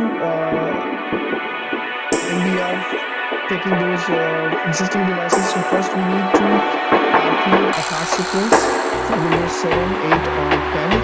Okay, this is really works when you're preparing a Windows 11 devices, when you are trying to mold that Windows 10, you're trying to upgrade this to Windows 11, and this is where you can implement the configuration manager. Okay, using that configuration manager, you can set the task sequence and you can upgrade those machines for next level of operating system. Okay, this is what I wanted to talk about Windows Autopilot reset. So how reset works. So when you're doing resets, users initial setup. Okay, in this it is not like a Windows normal reset. When you're doing Autopilot reset, so it is simply removing or it is flushing the configuration of that user's files, apps and settings. Okay, and it will reapply initial settings. And this is not same as Windows reset or sysprep. If you guys are aware, we're doing sysprep to private machine as a as an example machine, maybe where you make as a golden image and you then you apply that to golden image to other machines, compiling to yes your device meeting the company's criteria and branding and everything. So it is not like that. It is simply flush the user's files. So if you say refurbished sort of thing, this is what it does. Okay, and it maintains. So in the behind the scenes, it will maintain your Azure AD, your settings, all sort of environment, Wi-Fi, region, language, everything will be maintained in the background. Okay, it will not get reset. So this is usually helpful when you're doing quick fix troubleshooting, when you are handing it to another user. So you don't need to sit for long to reset the device. You can simply reset the device and you can give that to another user. Okay, so this can be done remotely. Okay, this can be remotely initiated. For IT team can do it from Intune console directly, and they can reset it.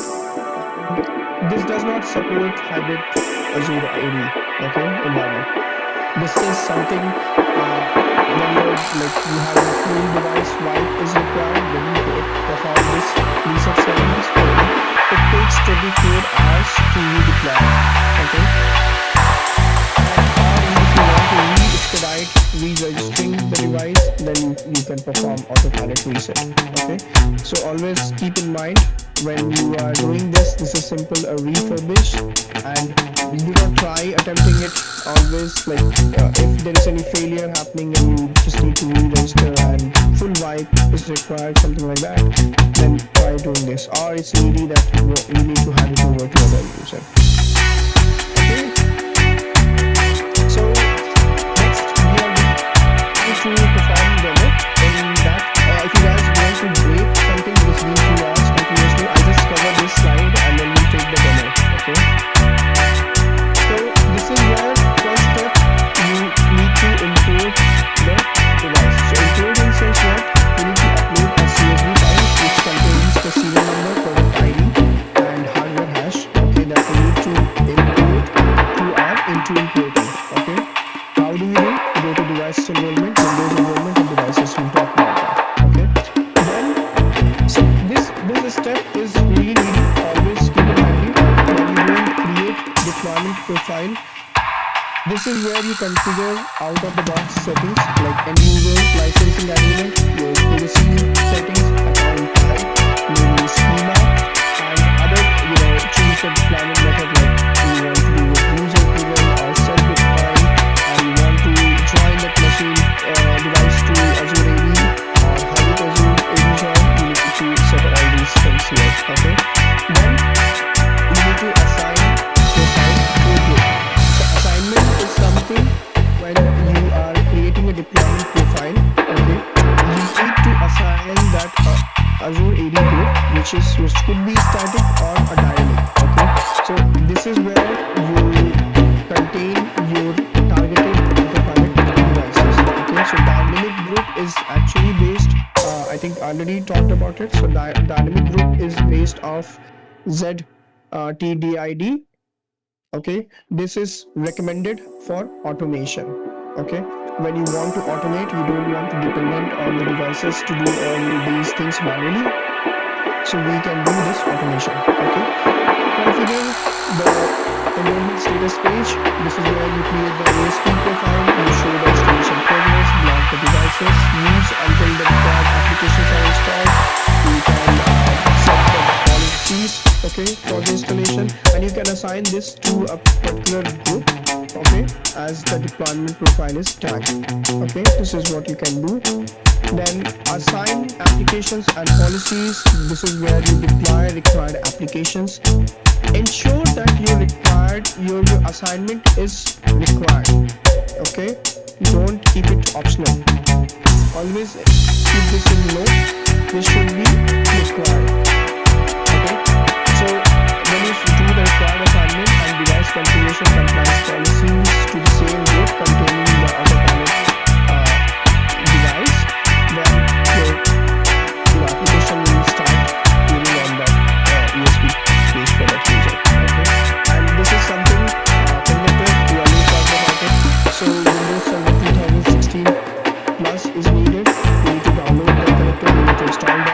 to establish a communication in between your on-prem AD, and then it will work. Okay, and pre-assigned user, this is something optional. So when you import the device, you can actually what do you say? You can assign a user, okay, from the Intune portal. So when you doing out of the box experience, that it will pre-populate the user name. Okay, so this is will do in the demo. So just wanted to give you a break, guys. I think we're just going to run the command. We're just going to run the demo. And so how long you want? I mean, 5 minutes is okay. Tell me.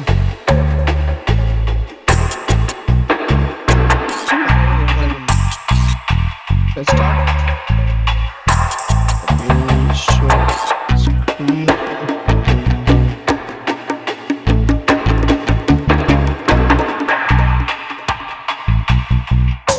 Okay. So let me go to. Okay. So I'll start from the beginning again. Okay. Let me. So this machine is already happening. I hope you guys have checked the lab environment. Yeah.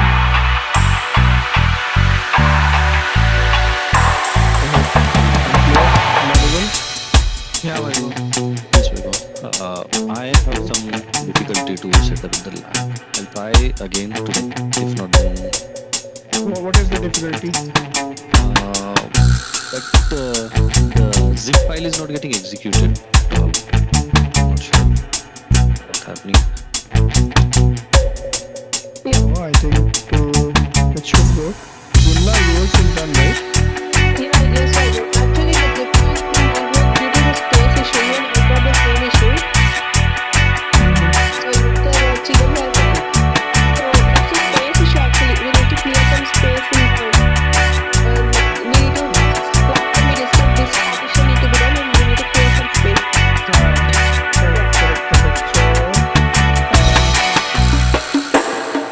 Okay, let me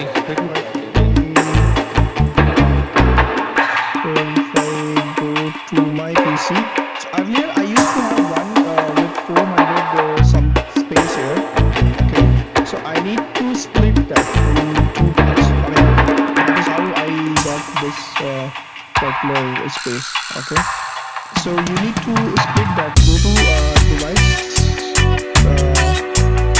management.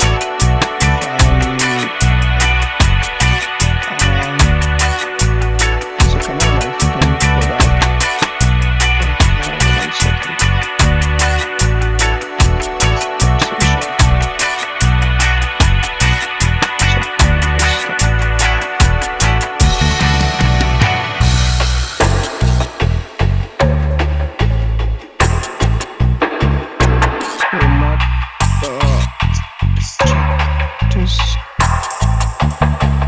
Create format this. Okay, disk management here.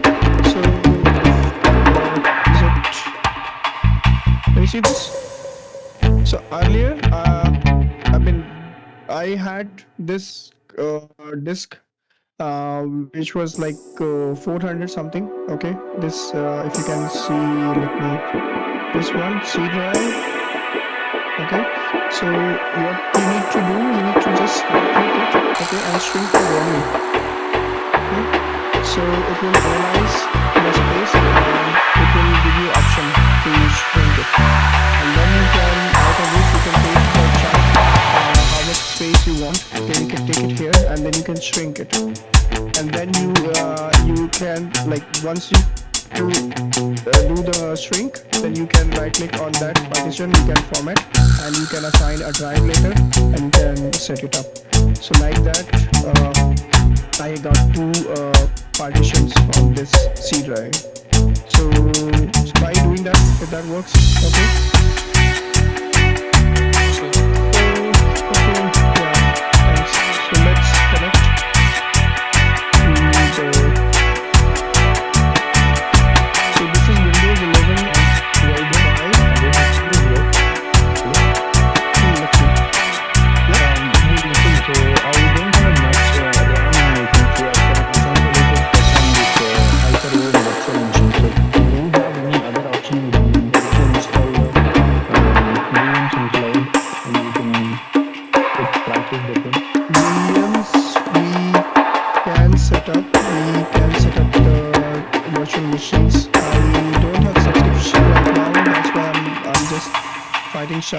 showing that.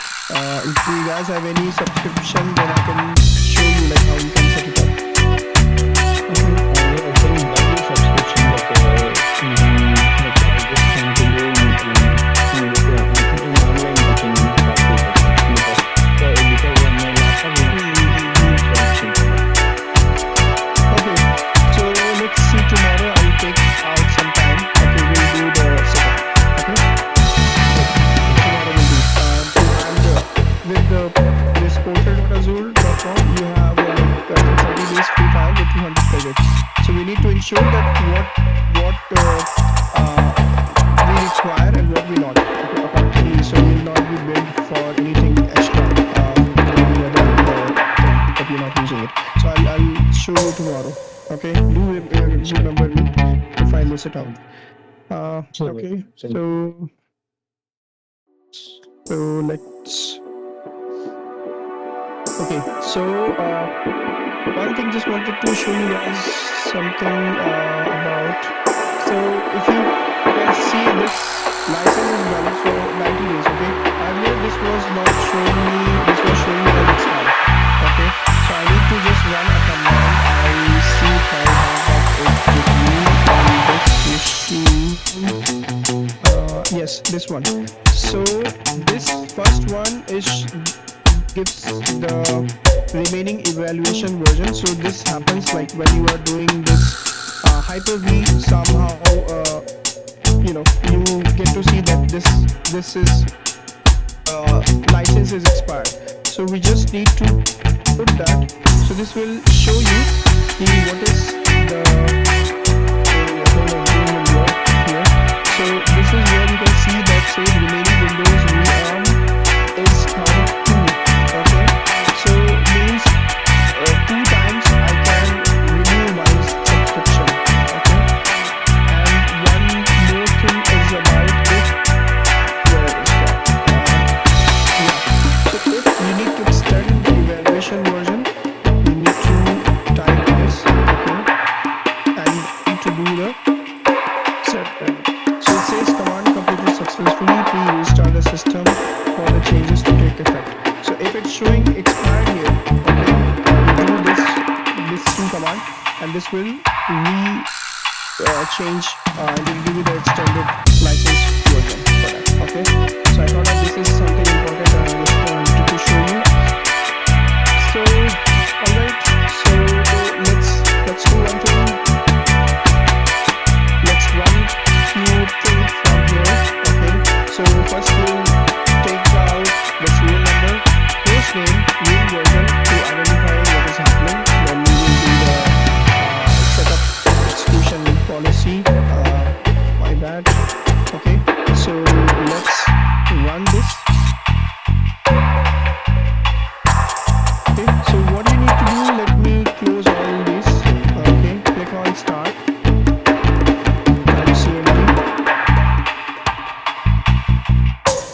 Run as admin.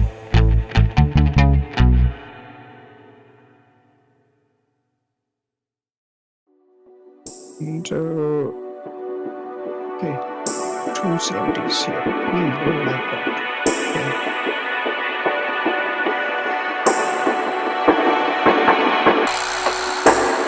Okay.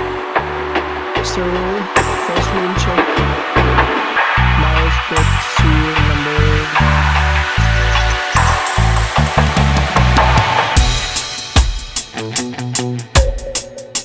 I don't know. Will this work or not? Yes. WWIC is not working.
let me try this.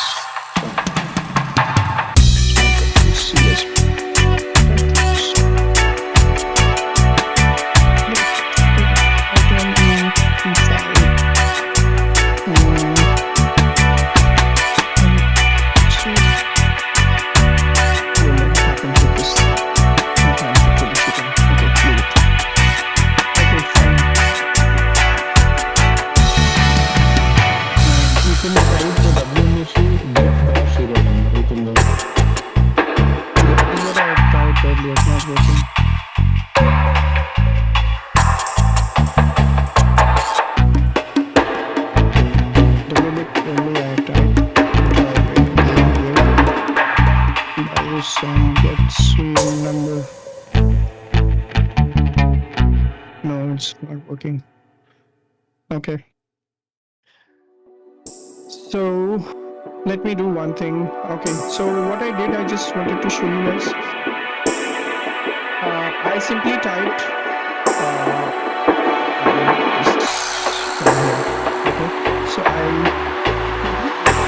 When you go to PC and click properties, you'll put the phone page, phone number, everything. Basically, I was trying to do this through script. Okay, so if you type PowerShell command to extract the hardware hash ID, so this is the first site, Microsoft site down here. Okay, and this is you will get like already created pre-available CSV that will create a CSV file for the hardware hash. So what you need to do, I'm simply doing a copy. Okay, and I'm just going to my PowerShell and I will just run it. Okay, so before doing that, I'll just clear everything on the console and I will paste this. Okay, so I will do this one step by step and show this, tell you about this. So first thing, I'm just gonna set the security protocol. Okay, TLS 12. Second thing is I'm just going to create a directory. So I have already tried this, that's why it's showing that it's already exists. Okay, so you can skip this. And I think second one is also there, set location. So now this location is set to C and /HWID. Then I'm setting an environmental variable, okay, which will be tagged or targeted to scripts. Okay, so this has also done. Now this is I'll set up the execution policy and I'll scope will work as a process, and execution policy that will be the remote side. Here you can also mention as unrestricted. So we'll just do this. So this is the message coming. The execution policy helps protect you from scripts that you don't trust. Changing the execution policy might expose you to the security risk and this. You can refer this. Do you want to change the execution policy? So I want to change this. This is something virtual lab. Okay, so yes to all. Then next, I'm gonna set this. So what is going? This is installing a script called get the Windows Autopilot info, and this is coming from NuGet provider. Okay, version is 2.8.520.1, and this is something it will interact to NuGet repository and it will extract this particular assemblies. I think fetch also of relevant packages from this provider and it will install. Okay, so it is asking, do you want PowerShells to install and import the NuGet provider now? So I want to say yes. Okay, so you said this read icon means it's still running the script. Okay, so you don't need to do anything. Once it's downloaded, we will have it. Okay, so yes, you are installing script from untested repository, change installation policy, value and all this, and you want to install this. Yes, no, just do this here. So this is now installing. So this is work, and now let's do this fetch. Okay, serial number is this, and this is what. Now let's go to C drive.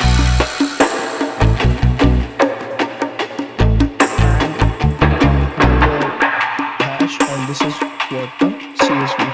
So remember, wait a second. So I think where is it gone?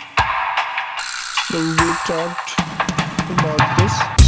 Now we have exported the hash. Okay, then we need to create a deployment profile. Okay, and into all these. So let's do it. Let me see if I can copy it from here. I can paste it to my machine. Okay,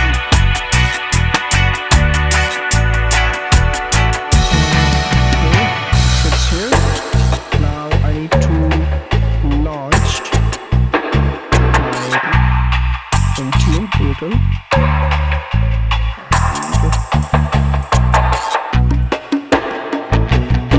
Things.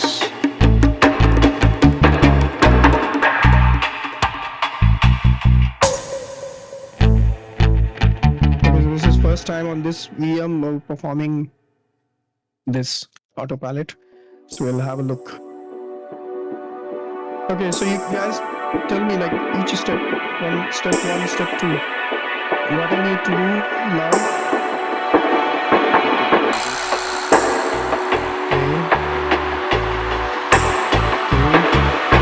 Devices.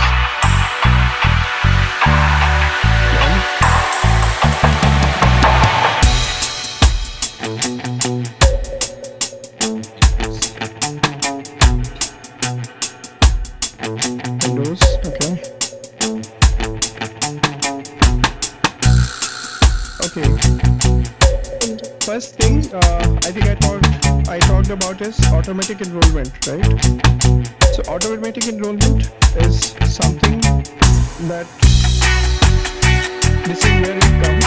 Okay, this is says your automatic ambient user scope and all. I think in previous topic I already talked about, right? If you are like changing anything, you can reset it on here. Okay, and these two terms, make sure that you are not making any changes. If you want, you can just set it some, so you'll have a user, particular user, which you can, and I'm just making it all as public. Okay, and not changing anything. This is something that enrollment will trigger automatically. Okay, so I hope this is clear. So this is the first step we need to perform, and second step, yes, you were telling me where to go. Windows and then devices, right? Enrollment. Okay, so in enrollment, if you notice, this is the portion which is especially for your Windows Autopilot. Okay, so since we're starting from the devices first. Okay, let's go to devices. So this is why it's showing this error message, because setting is not found. Okay, so what you can do, import and from here. So which file was that? NCU drive, E drive, I think, right? This is the file. Okay, I didn't show you this file actually. Wait a second, let me open it. Okay, so this will open in CSV. Okay, I don't want to open in CSV. Let me see if I can open it in Notepad. Just once. Okay, so this is the hardware hash. Okay, so you guys can see this. So this position is talking about the device serial number from here to here. Okay, this is your device serial number. And then it talks about the Windows product ID. Okay, why it's showing blank for me? Any idea? We are able to see the all the alphanumeric details in the notepad. Okay, why? Because it's VM and you're running an evaluation version. Okay, so that's what Windows product ID is not mentioned. And hardware hash ID is something that goes on. Okay, so this is for the hardware hash. Okay, everything that has been captured, there is a tool that actually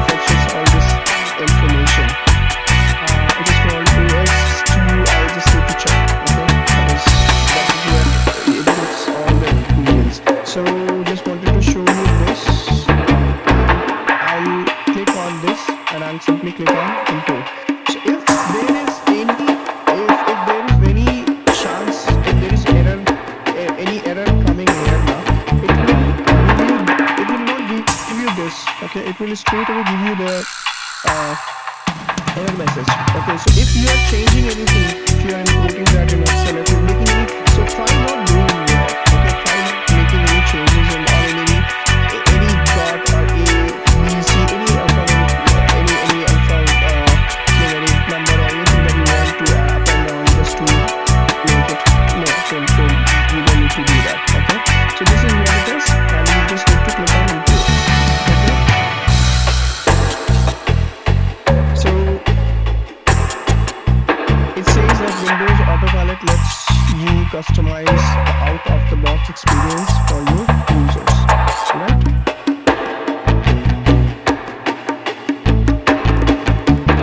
So this is where you can see that the import is happening. Okay, it takes a few minutes. Okay, just there is a file.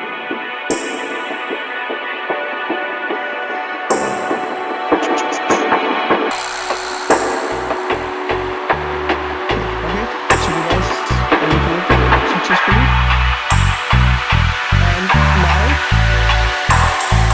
so first thing is there, it is imported. Okay, so what does it say? It's virtual machine, profile not assigned, group tag is not assigned, user list enrollment is unknown. Okay, because we did not set anything. Clear?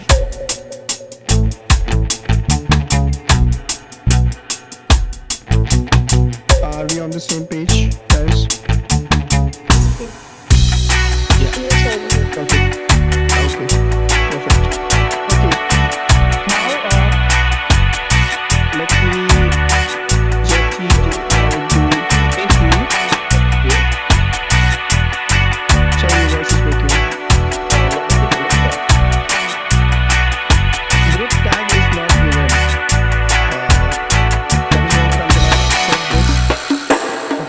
So I just want to create a group, okay, with the dynamic. I see you can assign all sort of things. You can do the customization and there's a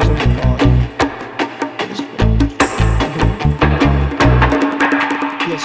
So group tag is something you can assign if you just want to be granular with you doing it for sales or marketing or anything. Okay, you can set that for the group tag, and that is how you can identify. So this is something when you're doing a bulk provisioning and you want to segregate all these together. So that is where you can do the group tag to identify. Okay, so purchase order, everything that when comes from the hardware vendor, all these information. So this is a column where you can reset things. Whatever you want, you can keep them at default. Primary, what you want to see first. Accordingly, you can make the changes. Okay. So first thing, this is created and I created a group. So by default, I think there are groups which are available in this tenant, but we'll try to create a new group. Okay. Okay, so let's say lab, let's say demo Autopilot. Okay.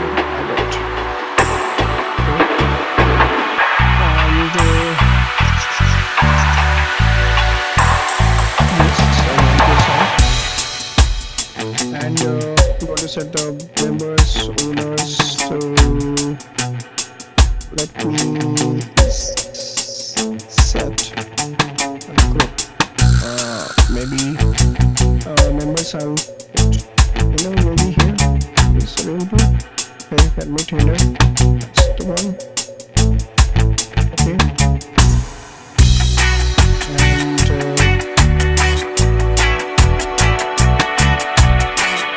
set.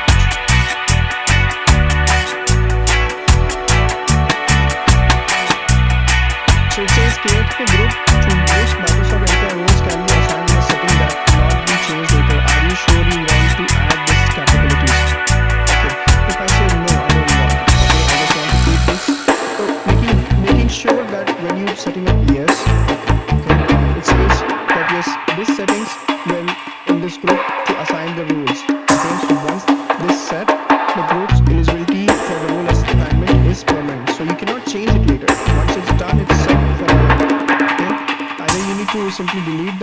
I just want to keep it low.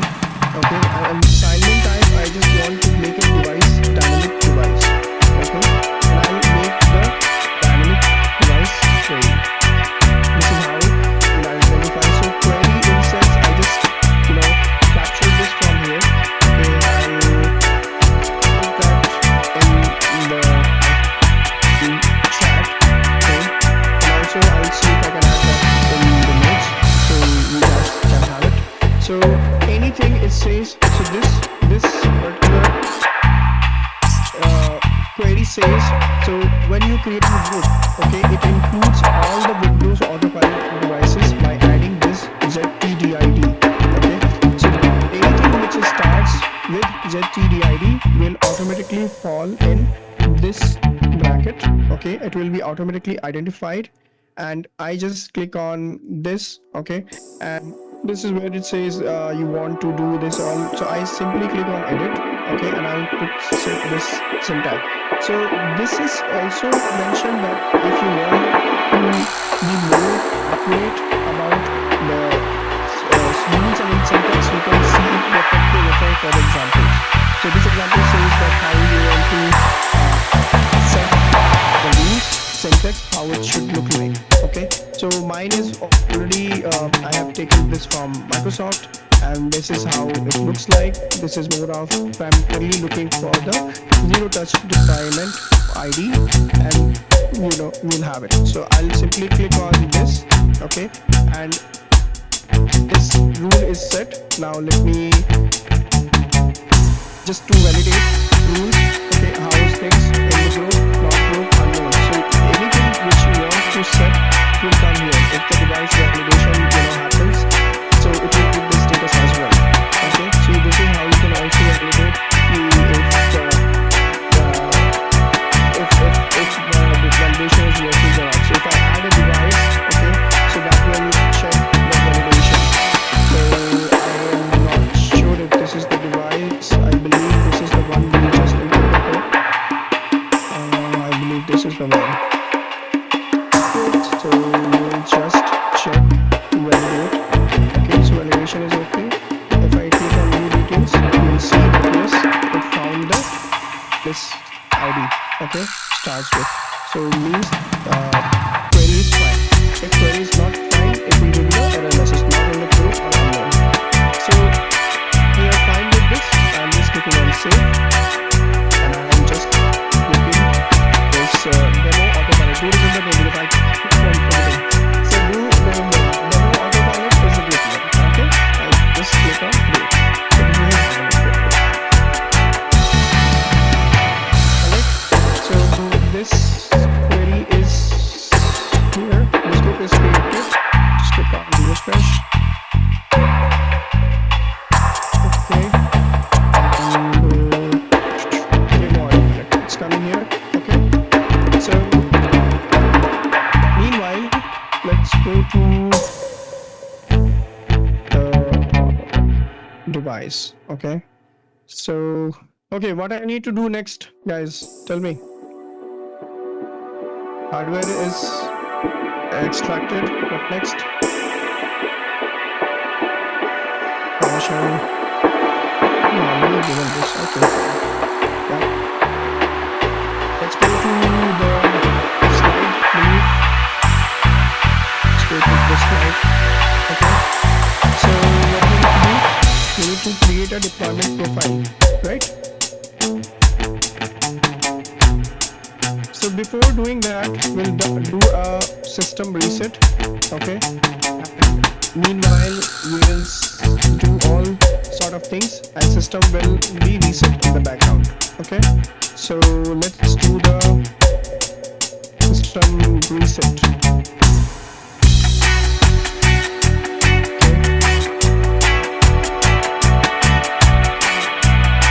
Okay. System reset will work.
something is wrong with this PMI not stuff.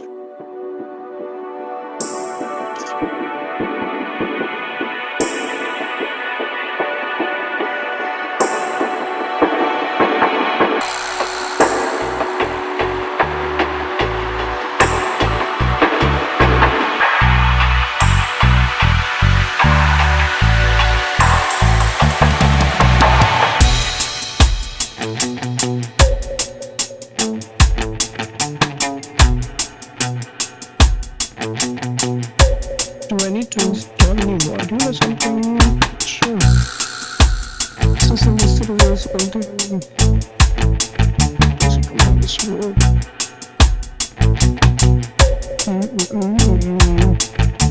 Okay, let's switch manager data.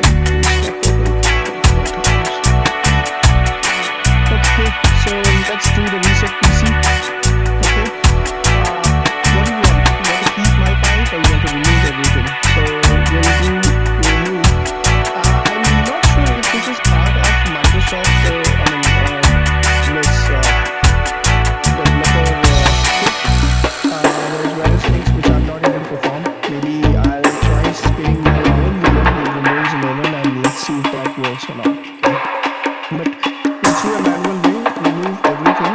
Okay, so this will take a little time, and it says that how would you like to install Windows. So if I say cloud downloads, it will download everything, all Windows operating system from there, and it will take at least 4 GB of data. Okay, and if I do local reinstall, it will, because locally the device files and information will be embedded in this, so it will automatically take the local installation. So I'll take local installation, okay, and I'll proceed next to install, and this will take a little long.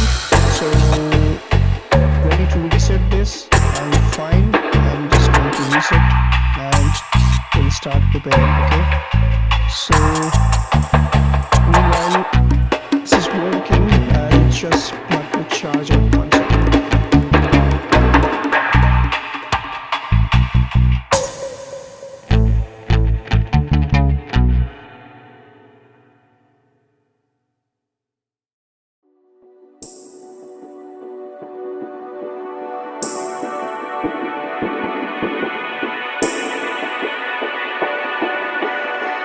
Okay, I'm back.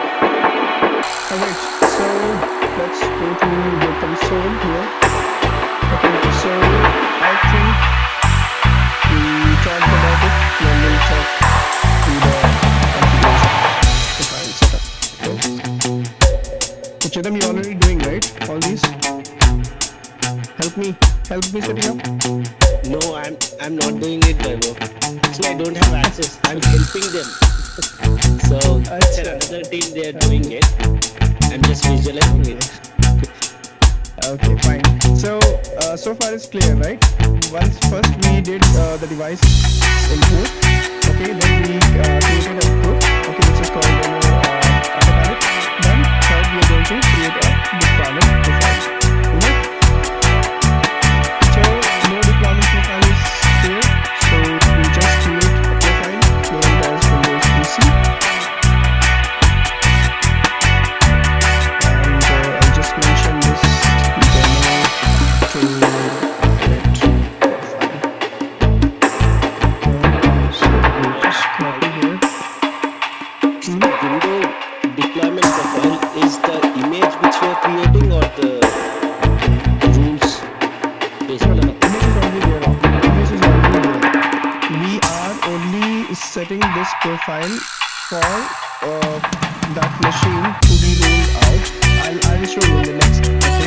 What user will see and all that we'll talk about it. So this is a simple profile and convert all our devices to Autopilot. Right now we're not doing it. So we'll just set it as low and so all device Autopilot means all the device whichever is coming when we change it to Autopilot, we're just keeping it low for some reason.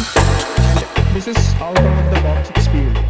Okay, this is what users use. The deployment method I already talked about. default two methods are there. One is self-deploying and this one is user-driven. So self-deploying is something for kiosk and storage devices mainly, and user-driven is something that the user will turn it on and will have a look.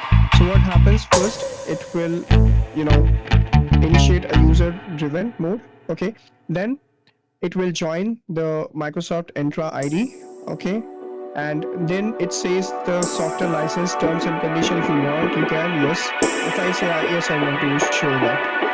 Okay, so this PC, I believe we have to reset, it's just got disconnected, so we'll reconnect and see. Okay, PC settings, if you want to show some specific PC setting, you can turn it on, if you don't want, you can simply turn it off.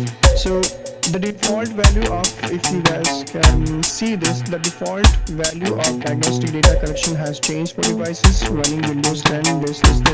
So every now and then Microsoft keep on changing things, so do check all these. Whatever you're learning now, maybe tomorrow will have something different. So always be focused and keep on looking for the notification and other areas where you can see, you can ask the latest changes. Okay, so hide change account option. This is really basic. I just want to show it can. Okay, this is the really fascinating thing that I wanted to show you guys. User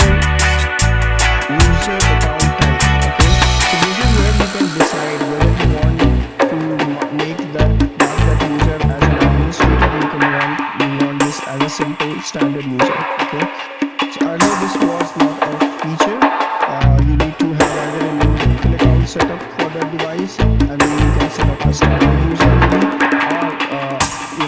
or you can have an administrator. But now this is where you can choose what that user should have a specific like as per the licensing term or device. So mainly everyone is setting it up as a standard. Okay, allow me for this term deployment. If I say yes, so let's say in this case it will not allow you. It will have the change account options. If you see I'm changing here, this is enabling. If I say yes, this is disabled. Okay, so not touching any sense things. Okay, just making this as it is. Language. So operating system default is the language that user will choose, and then if he wants to do additional language, whatever he can, and automatically configure keyboard. So if I say no, so user will change according to his. I'm not sure whether for me or some everyone.